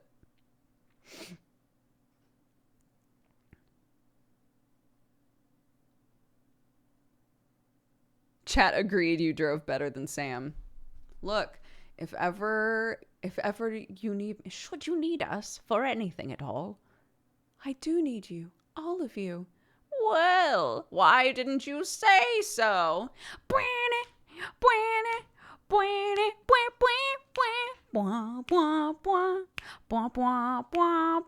Name the movie.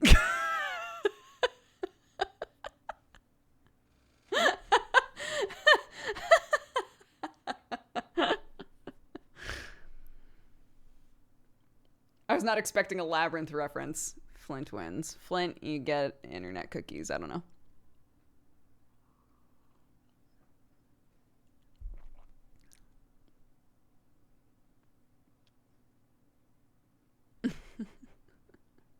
I never saw that movie. Oh my god. It was like my favorite movie growing up. Sam kept driving directly into the mud without thinking of a strategy. Chat was impressed with your planning ahead. It's like I was saying on stream. This was my life growing up. I learned how to drive in a truck, and we have a half-mile long driveway that gets muddy every year because it's Oregon and all it does is rain, and it's not like it's a paved driveway, right? So I was like, oh, because Sam was like, just don't get stuck in the mud. I was like, okay, then if I do this, I probably won't get stuck. Because it's real life.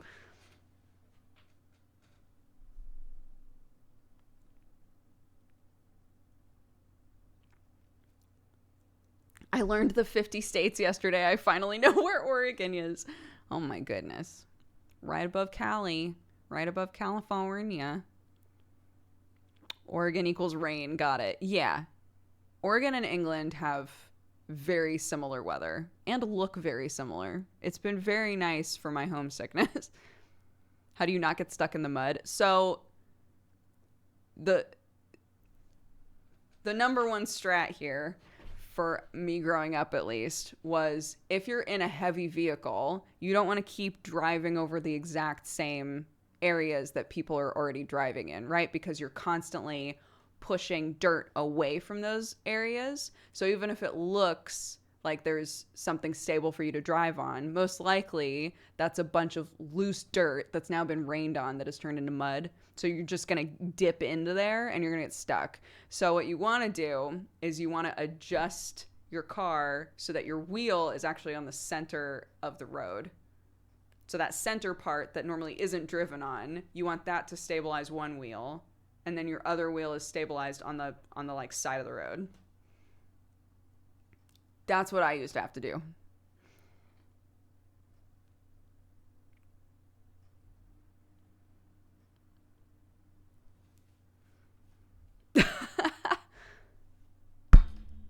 Yeah, maybe I should get into SnowRunner.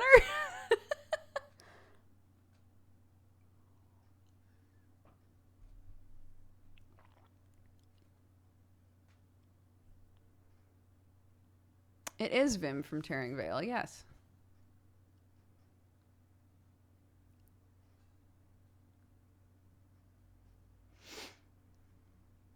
Join the boys for co-op. I don't understand how there's co-op for that game. I don't understand the game. Maybe I'm trying to overcomplicate it.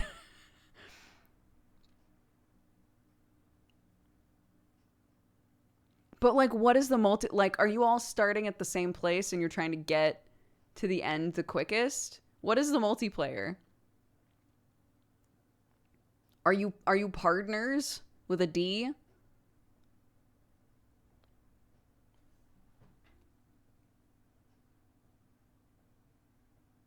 4 trucks, 1 mission, your partners. Interesting. You just rescue each other. Amazing.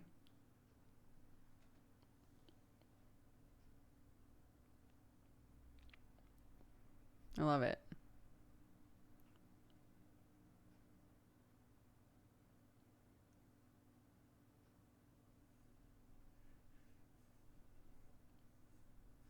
Heavy RP shenanigans. Oh yeah, Sam did say that they all had trucker names.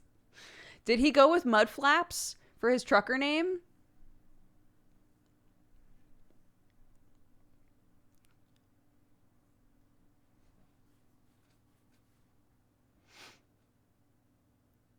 He asked me what his trucker name should be, and I said Mud Flaps. He did. Amazing. I'm very proud of him.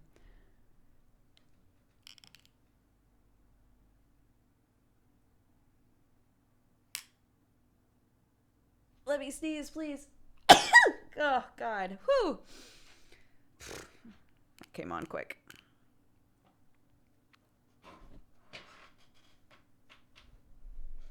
What's yours gonna be? I don't know. What's my trucker name, chat?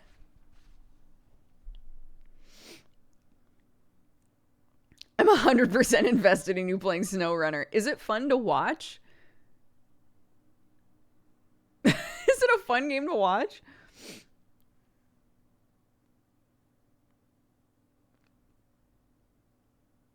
Greasy Cat. Diesel Duchess. Oh my god.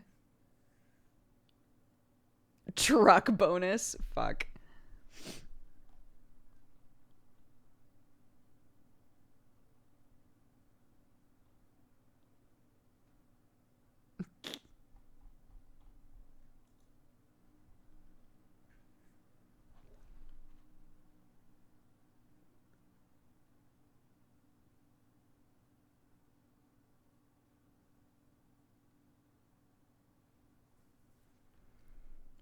I watched Tomato play it for hours. Tomato is also just hilarious.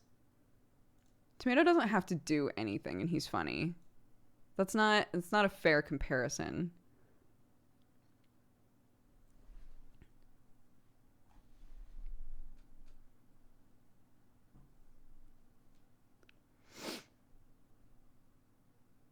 We just bet if Sam will deliver the package safely or not. Ah, I see. I see. You get invested.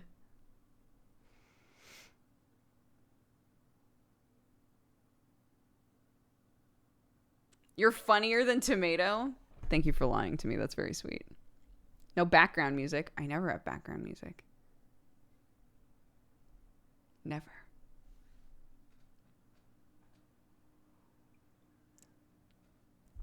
I doubled my points yesterday just watching, just betting on whether or not somebody would successfully play SnowRunner. I don't know why I can't wrap my head around this shit.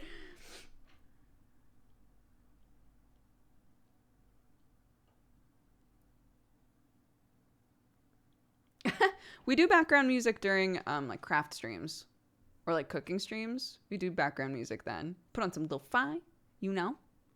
But not when we're just hanging and chatting. I don't know why. I've never thought to do that.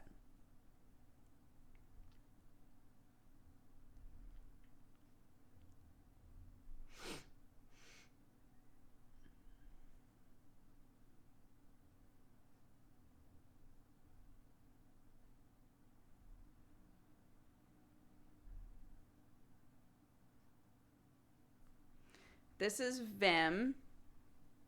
He's Vigor's character on Tearing Veil. It's a comfy sweater with a precious, totally not evil tiefling on it.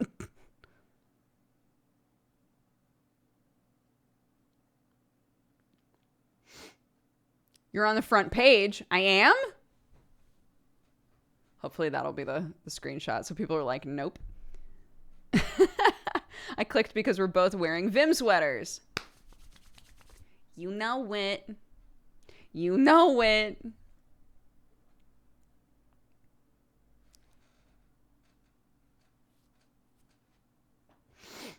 Is Tearing Veil hype? It's my favorite Arcadum game currently, I think. It's very fun. Is being on the front page bad? No, it's not. It's very good. It means that people who maybe never watch or have never watched before will find us, which is tight. But I do love when I do something and people are like, I came here because the thumbnail that it offered me was so weird. If my thumbnail can just be me dabbing, that would be ideal.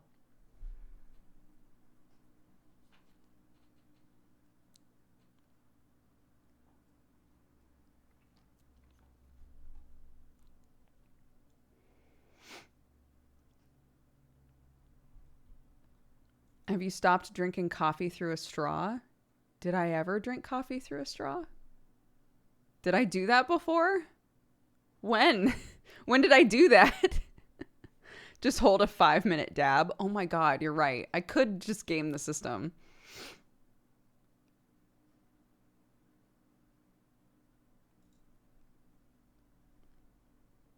Way back in your coffee time videos? Like consistently or like a one-off? A straw? I don't remember ever consistently using a straw for anything in my life.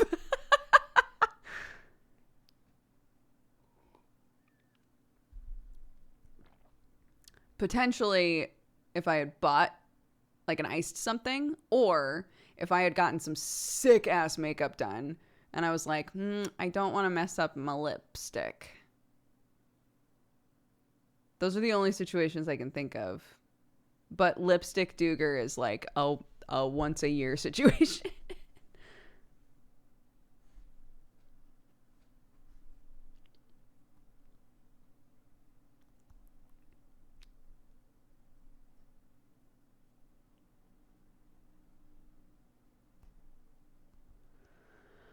Oh gosh, I'm actually not totally sure how to answer that, Kinkles. They said, how do you handle stress? You always seem calm and collected. That's very sweet. I do get stressed out. I'm a worrier. My stress comes from like fretting, which is not ideal, but is totally how my mom is too. So I learned it from her, or I just am wired this way. I don't know. But yeah, I think everybody's got things that they wind up stressing about, right? I don't know. I tend to be an optimistic person. So the moments that I get really like depressed or stressed out don't tend to stick around for a super long time. But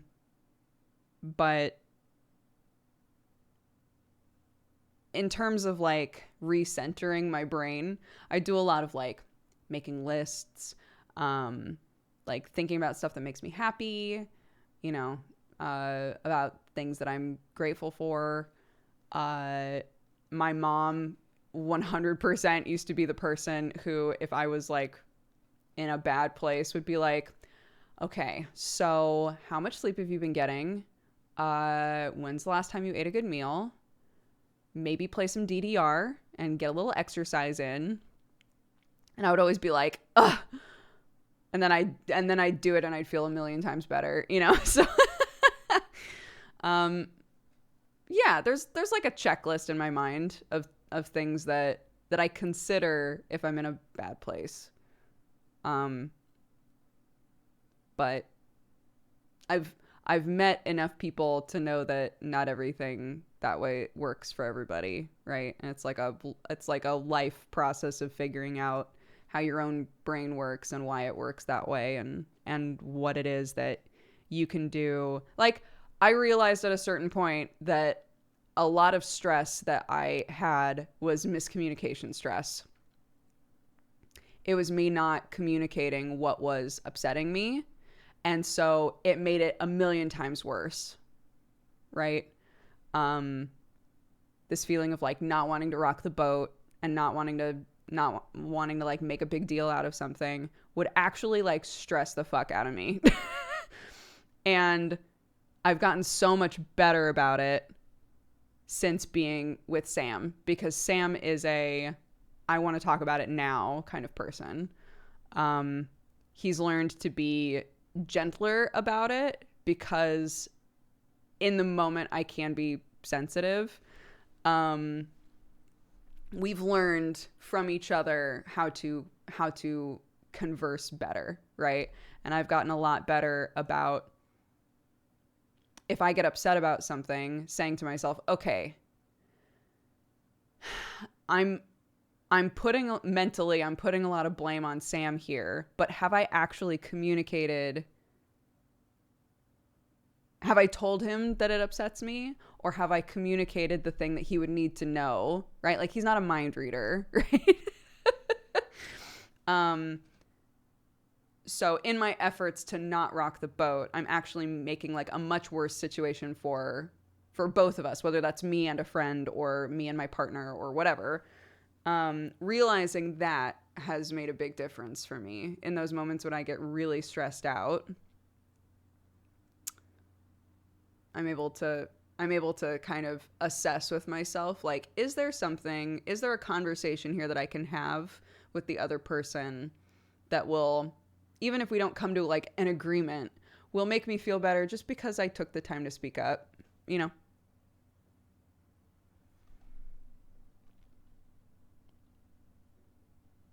Yesterday was 5 years sober for me. In celebration, I want to send some love to chat for always being rad and a chill place to hang out. Dusky, congratulations. That's wonderful. That's wonderful. I'm very proud of you.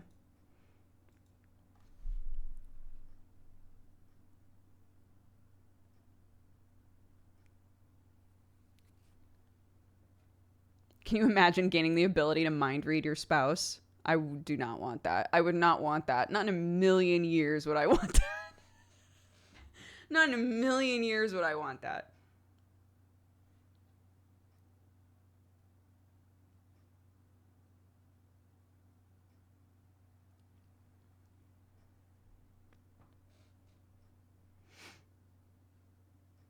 Saturday morning Dooger getting real deep this morning. We typically hit a topic almost every Saturday that's like a bit more introspective than anybody signed up for. And I'm sorry for that. But most of the time it seems like people are glad it happened. That's some Black Mirror shit.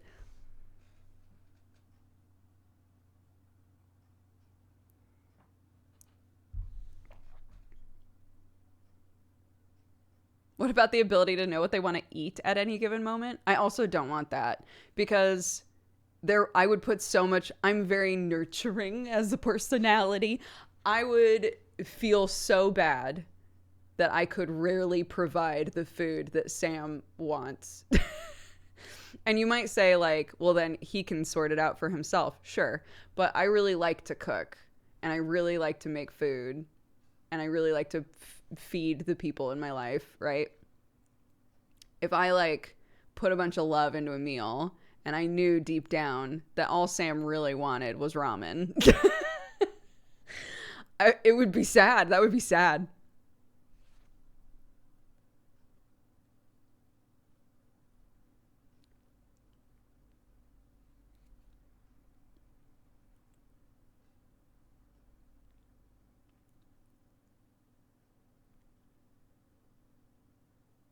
Thanks, now I want ramen. I always want ramen.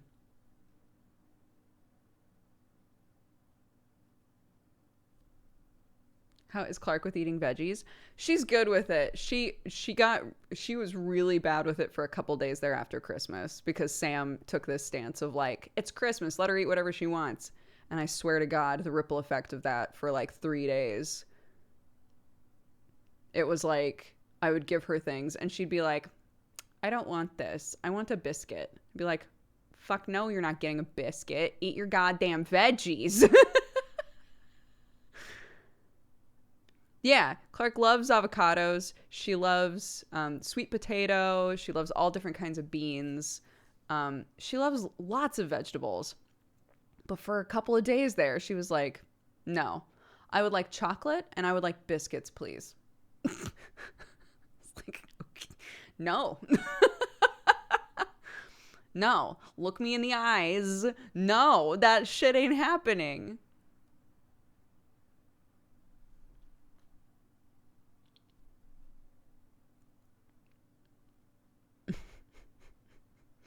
The hard part is that Sam, I think, could totally be like, yeah, I'll just eat biscuits and chocolate for a day and be totally fine. I cannot do that. I'm also not like a big sweets person though. So for me, you know, even having like a tea biscuit in the morning feels weird. Like, no, I don't want that. It's not that they're particularly sweet, but I don't want that yet.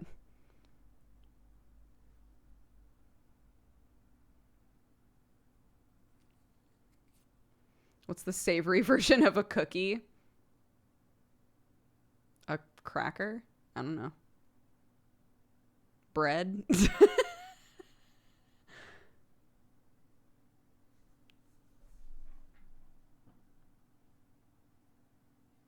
Non-relatable. Me like, you know, guys, how it's only at the end of the day that you want to have a sweet and maybe you only want like one, but the rest of the day you want savory food and lots of vegetables and a salad, you know? Right?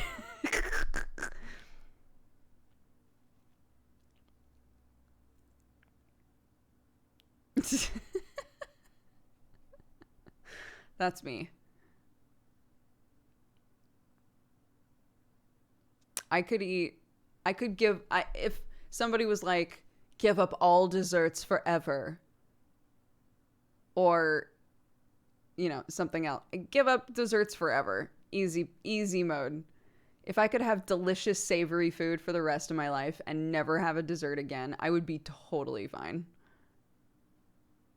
It's to the point that like when Sam and I would go, oh, a lifetime ago, when Sam and I would go out to dinner, you know, the second we're done eating, Sam's like, I want a lava cake. But I'm still loving the flavors in my mouth from dinner. I don't want dessert yet. I appreciate the savory flavors way more than the dessert flavors.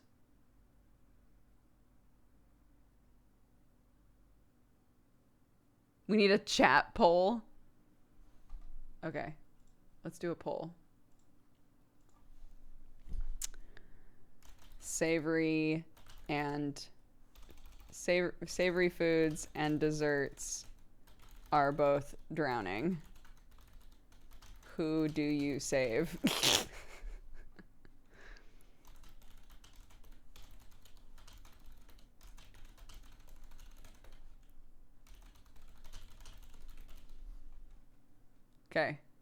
The poll is going.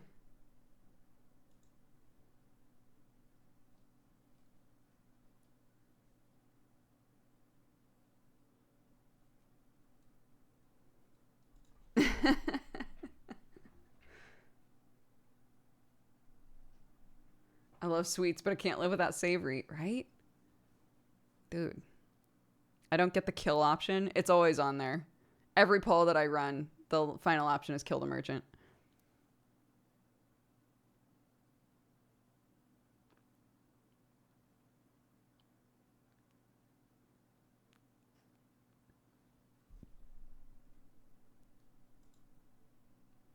Kill the merchant is I want to see the results, but I don't actually care.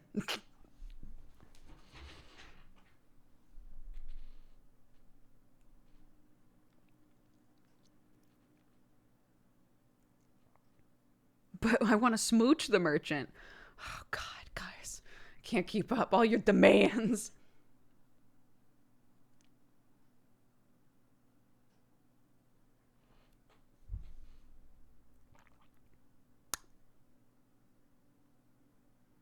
I do think this poll is a little unfair because some foods are both. There are like interesting desserts that are technically like more savory. There are things like carrot cake that I would say are kind of a mix. So, but it's a poll and it's for a goof, so enjoy.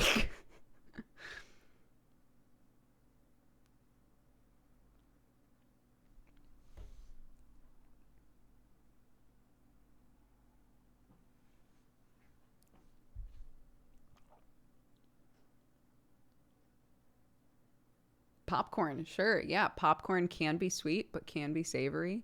There's all kinds of stuff like that.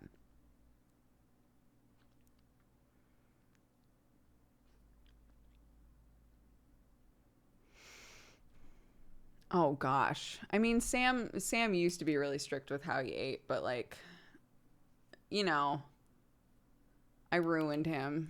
I helped him find true love, and now he just eats pizza all the time. And now he just eats pizza and chocolate most of the time, so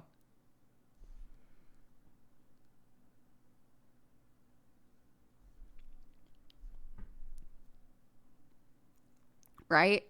He grew out his hair. He has a beard now. He only eats pizza. I love it.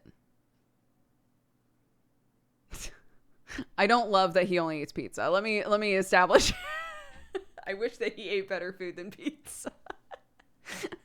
And he's fine with eating food other than pizza, but he hurts himself every time he's in the kitchen. So this is why we're trying to meal prep this weekend so that he has options in the fridge that are not pizza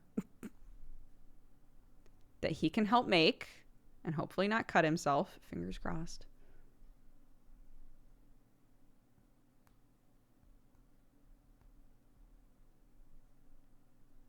Why the fuck am I considering getting this goddamn truck game?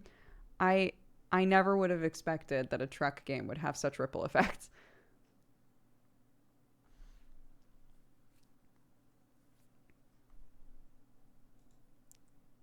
Well, at this point, 60% of you would save savory food, and 21% of you would save desserts, and 21% of you would kill the merchant.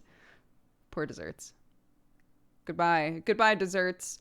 It turns out this poll was real life. All desserts are gone now.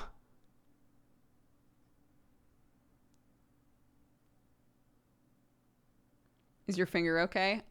It is healing super quick. The scab came off. So now my finger kind of looks like a geode. You know, like with the different like layers that like push inside of the geode. It kind of my finger kind of looks like a layers of the world map. You know? So I see like many layers of skin going inside. It's very fun. I can put it in water now, but it hurts. But I can technically put it in water now. I got gloves to do dishes with because it was annoying me that I couldn't do dishes. So. Geodude. Goodness gravy. The poll has ended. The cartograph finger. What happened to your finger? I was using a peeler and I peeled part of my finger off. It sucked.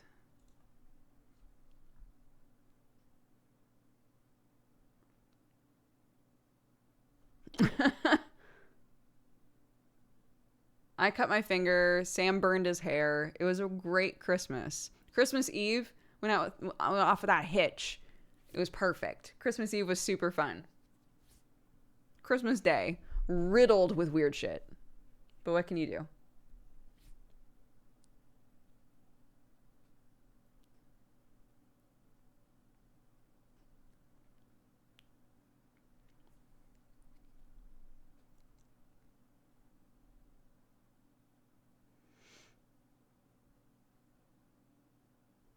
Yeah, Clark was totally fine. Clark was a little princess. I like cut myself and I was sobbing and I passed out and the whole 9 yards. And Clark was just there going, "It's okay, mommy. Did you hurt yourself? It's okay. Don't cry, mommy." And I was like, "Clark, you're so sweet. You're making me cry more." She was precious.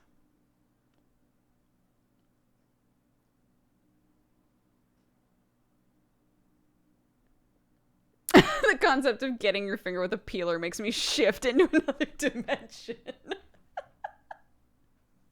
That's such a funny way to put that.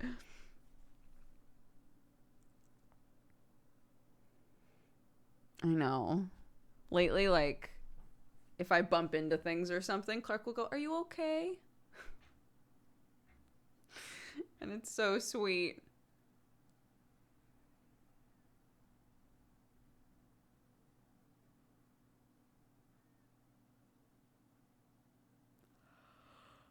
Oh, goodness.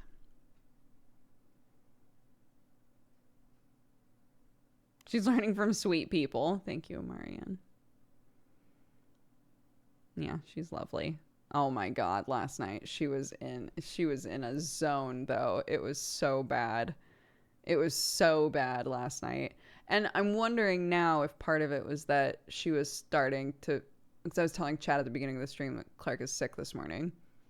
And I'm wondering if part of how she was feeling last night was because she was starting to like get under the weather. But I'm not sure.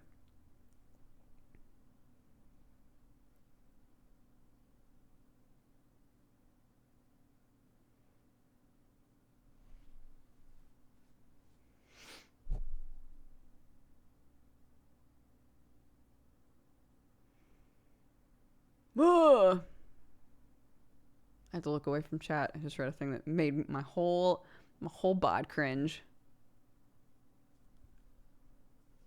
Mav, how are you? My small is teething, so we are up. Oh my god, I do not miss the teething times. How are you, Mav? Give your babu a squeeze.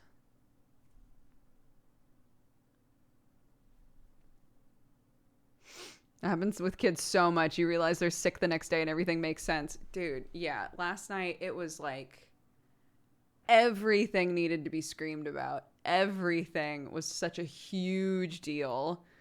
And I was like, what is going on? It's not like she didn't take a nap. She ate fine, right? I was just like, what is happening right now? And most of the time I go, could be a growth spurt, right?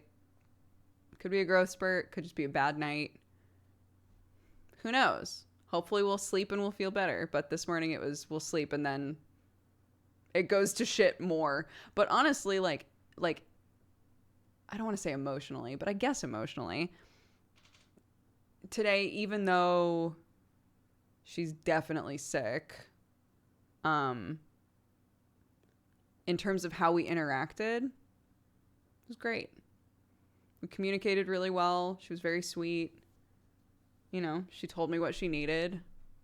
And it was awesome. But she felt like shit, you know? So It's always a growth spurt. I feel this too deep. Oh my God. Mav, when like your kid is acting a certain way and you're like, what's happened? Is this life now? Are they going to be like this forever? Did I fuck up at some point? How do I undo this? And then 2 days later, they're fine. And you're like, oh. All right. Oh, okay. Never mind. I guess everything's fine.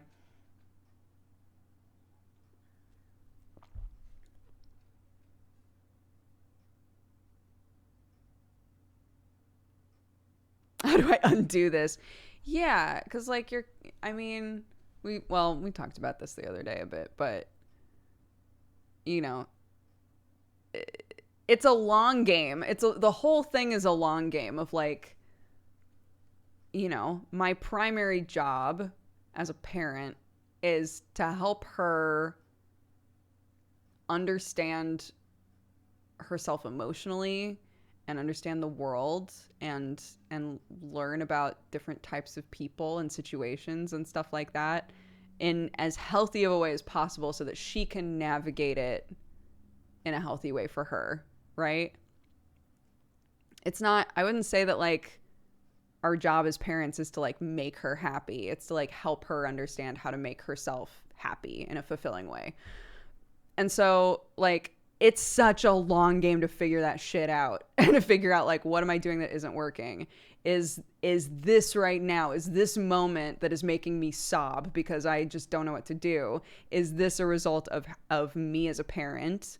Or is this a growth spurt? Or is this something else, right? Like you have so many. This is why when people are like, I'm terrified to have kids. We're all terrified to have kids. I have a kid right now and I'm terrified sometimes because it is hard. It's a lot of work. Which is why I'm always like, if you're committing yourself to trying to do your best and figure out what works and what doesn't instead of like digging your heels in, then I think you're going to do fine. Not that people should have kids before they're ready, but like, yeah.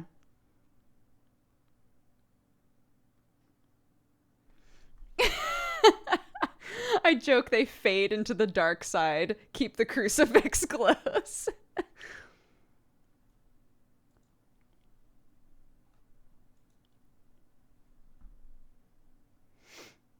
But yeah. Oh, I'm glad. I know that when I had Clark and I was really I was really open to just TMI talking about what it was like to give birth.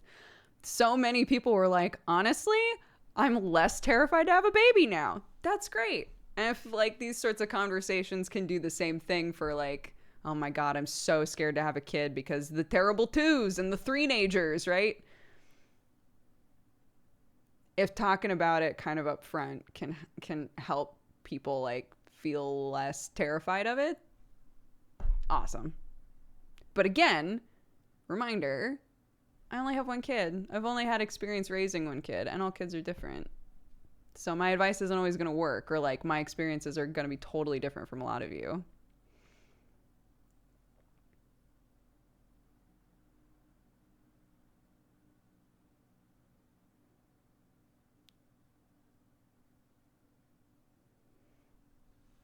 Oh, Maja, give your niece a squeeze. They're all so different. I have two teens and a toddler. Lord. Lord.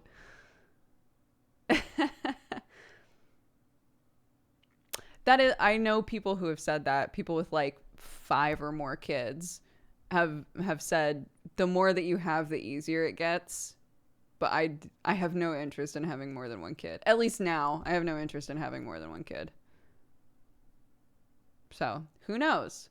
Maybe one day I'll be in a position where I can adopt a kid. I would love to do that. Who knows?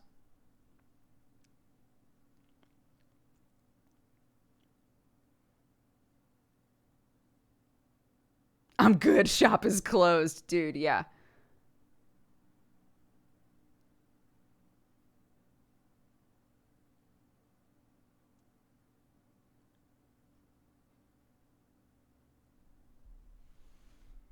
I'm just the cool cousin and I love it. Yeah.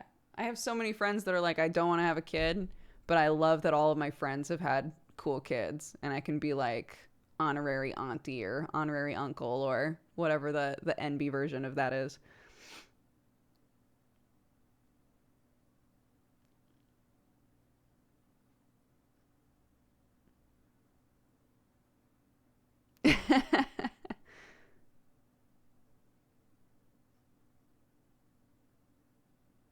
Oh, Emma, I would love to meet your kid. Honorary NB guardian. I love it. Auntie, uncle, or guardian. The NB version is trucker. Yo, there are lots of like really cool like non-binary versions of a lot of like title sort of words. I can just never remember them in the moment. But NB Guardian is very good. I like that. I'm going to stick to having 20 cats. Okay, let's start to wrap up, guys. As a reminder, misdemeanor is tonight. Whoa, what did I click on? What the fuck? What's happening? Jesus Christ. Adjust. Misdemeanor is tonight. It's a D&D show that I'm on. We're in our second season of it. But I like to think that it's pretty easy to drop into. It's like a found family pirate game. It's very fun. You can do !misdemeanor, all one word, in chat, and it'll give you the info about where you can find it and watch it and who's in it. But it's a blast. And I play a shitty 13-year-old sorcerer boy. And I love it. But yeah. Thanks for tuning in to Saturday Morning Dooger, or Saturday Afternoon Dooger, whatever it is that you want to call it. Happy weekend, everybody. I hope that you've had a great day. I'm delighted to have been part of your day. Let's read off some of this stuff. More Valentines. Bluish says, to my found sister supporting me through the hardest parts of my past trauma and personal exploration. Aw. Henry says, I love you all. Awesome people in chat. I hope you've had a lovely day. BWS says, this goes out to chat. I really love all the good vibes from hanging out in chat or even just lurking. I know it's a bit late, but Doogs, I wish you and the family a happy new year. Happy New Year, BWS. And Duskry says, yesterday was 5 years sober for me. In celebration, I want to send some love to chat for always being rad and a chill place to hang out. Again, congrats, Duskry. That's awesome. Stewie Wonder would like to give a rando a sub. So, randos, roll call. Randos, roll call while I check everything out. Payas and Ramona Nora, thank you very much for reminding us to drink some water.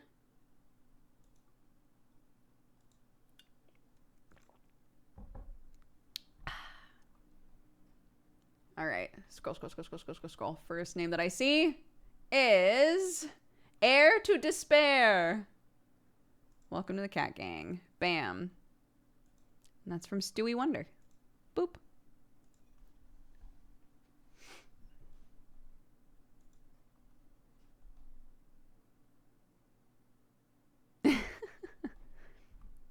Start the new year fresh. Stay hydrated. Hell yeah. All right, let's read off the activity feed, and then I'll chuck you over to somebody else. Did we have a raid leader? Oh, yeah. It was Zulu Tango. Wonderful. Okay. Eric the 7th, thank you for the 3 years. Happy anniversary. Attitude Lolita for the 1 year. Happy anniversary to you as well. Burgers for the 33. Sarah Crimson Designs for the 1 year. Happy anniversary. Lots of anniversaries already. Thank you guys so much. One Crusader, thank you for the 7. Gerintium for the 34. No Frank, thank you again for the gifted subs. I hope you're having a lovely day. Rakia, thank you for the 70. Lord Nova for the 34. Madge for the biddies. Toll for the 4. Ruby Rach for the gifted subs. Thank you so much. Silpha for the 63. Geek in the Corner for the 7. Rainamex, thank you for the 8. Mossy for the 54. Dracolicious for the 8. Frito Monster for the biddies. Tea Time Rebel for the 43. Pokemon Professor Millie Miltank, thank you for the 9. Happy Twitch baby. Kibber, thank you for the 70. Stoob for the 80. Elliot for subscribing. Welcome to the Cat Gang. Grace Me for the 10. Dirks for the 2. Weird Uncle Jay for the gifted sub. Avi for all of the gifted subs. I assume that those happened during the break and I missed them, but I appreciate it, Avi. Thank you so much. Zenubu, thank you for the 30. Bad Teamwork for the 39. Coil for the biddies. Get Jessoed for the 20. Minato Ari, thank you very much for subscribing. Welcome to the Cat Gang. Off Color, thank you for the 4. Legion for the 18. Resky for subscribing. Welcome to the Cat Gang. Stompa for the 28. Avi, thank you for gifting a sub. Sylarm, thank you for the 3. Astra for the 68. Purpleback Gorilla for the 22. Puppet Jester for the 5. Josa for the 3 years. Happy anniversary. Sergio for the 5. Primary Coin Gaming for the 8. Killia for the 7. Rabus for the 52. Manlike Flea for subscribing. Welcome to the Cat Gang. Codeman for the biddies. Nick Mick for the 16. And I would also like to say, I think that's the first time I've seen an 80-month sub with Stoob's resub there. 80 months. That's wild. Thank you so much, Stoob. Cannot believe it. Cool. Let's double check that. Oh, Rosa just submitted this, so they must still be live. There was one yesterday. Was there? Oh my God. Did I just space out while I was reading it? Probably because I was fucking tired. Either way, that's amazing that a bunch of you guys have like been around that long. So thank you again. Okay. We are going to raid Lima Zulu Tango. Go spread love, spread joy. I will see you guys for Pirate Time tonight. If you're looking for something to watch, it's good fun. It's on Brett Ultimus's channel. But yeah, I'm going to go hang out with my sick little family. And yeah, Misdemeanor tonight. Manga Pod tomorrow, maybe? I'll double check. And Godforged in the evening. Another D&D show tomorrow evening. So see you when I see you guys. Take care. And Happy New Year. Bye-bye.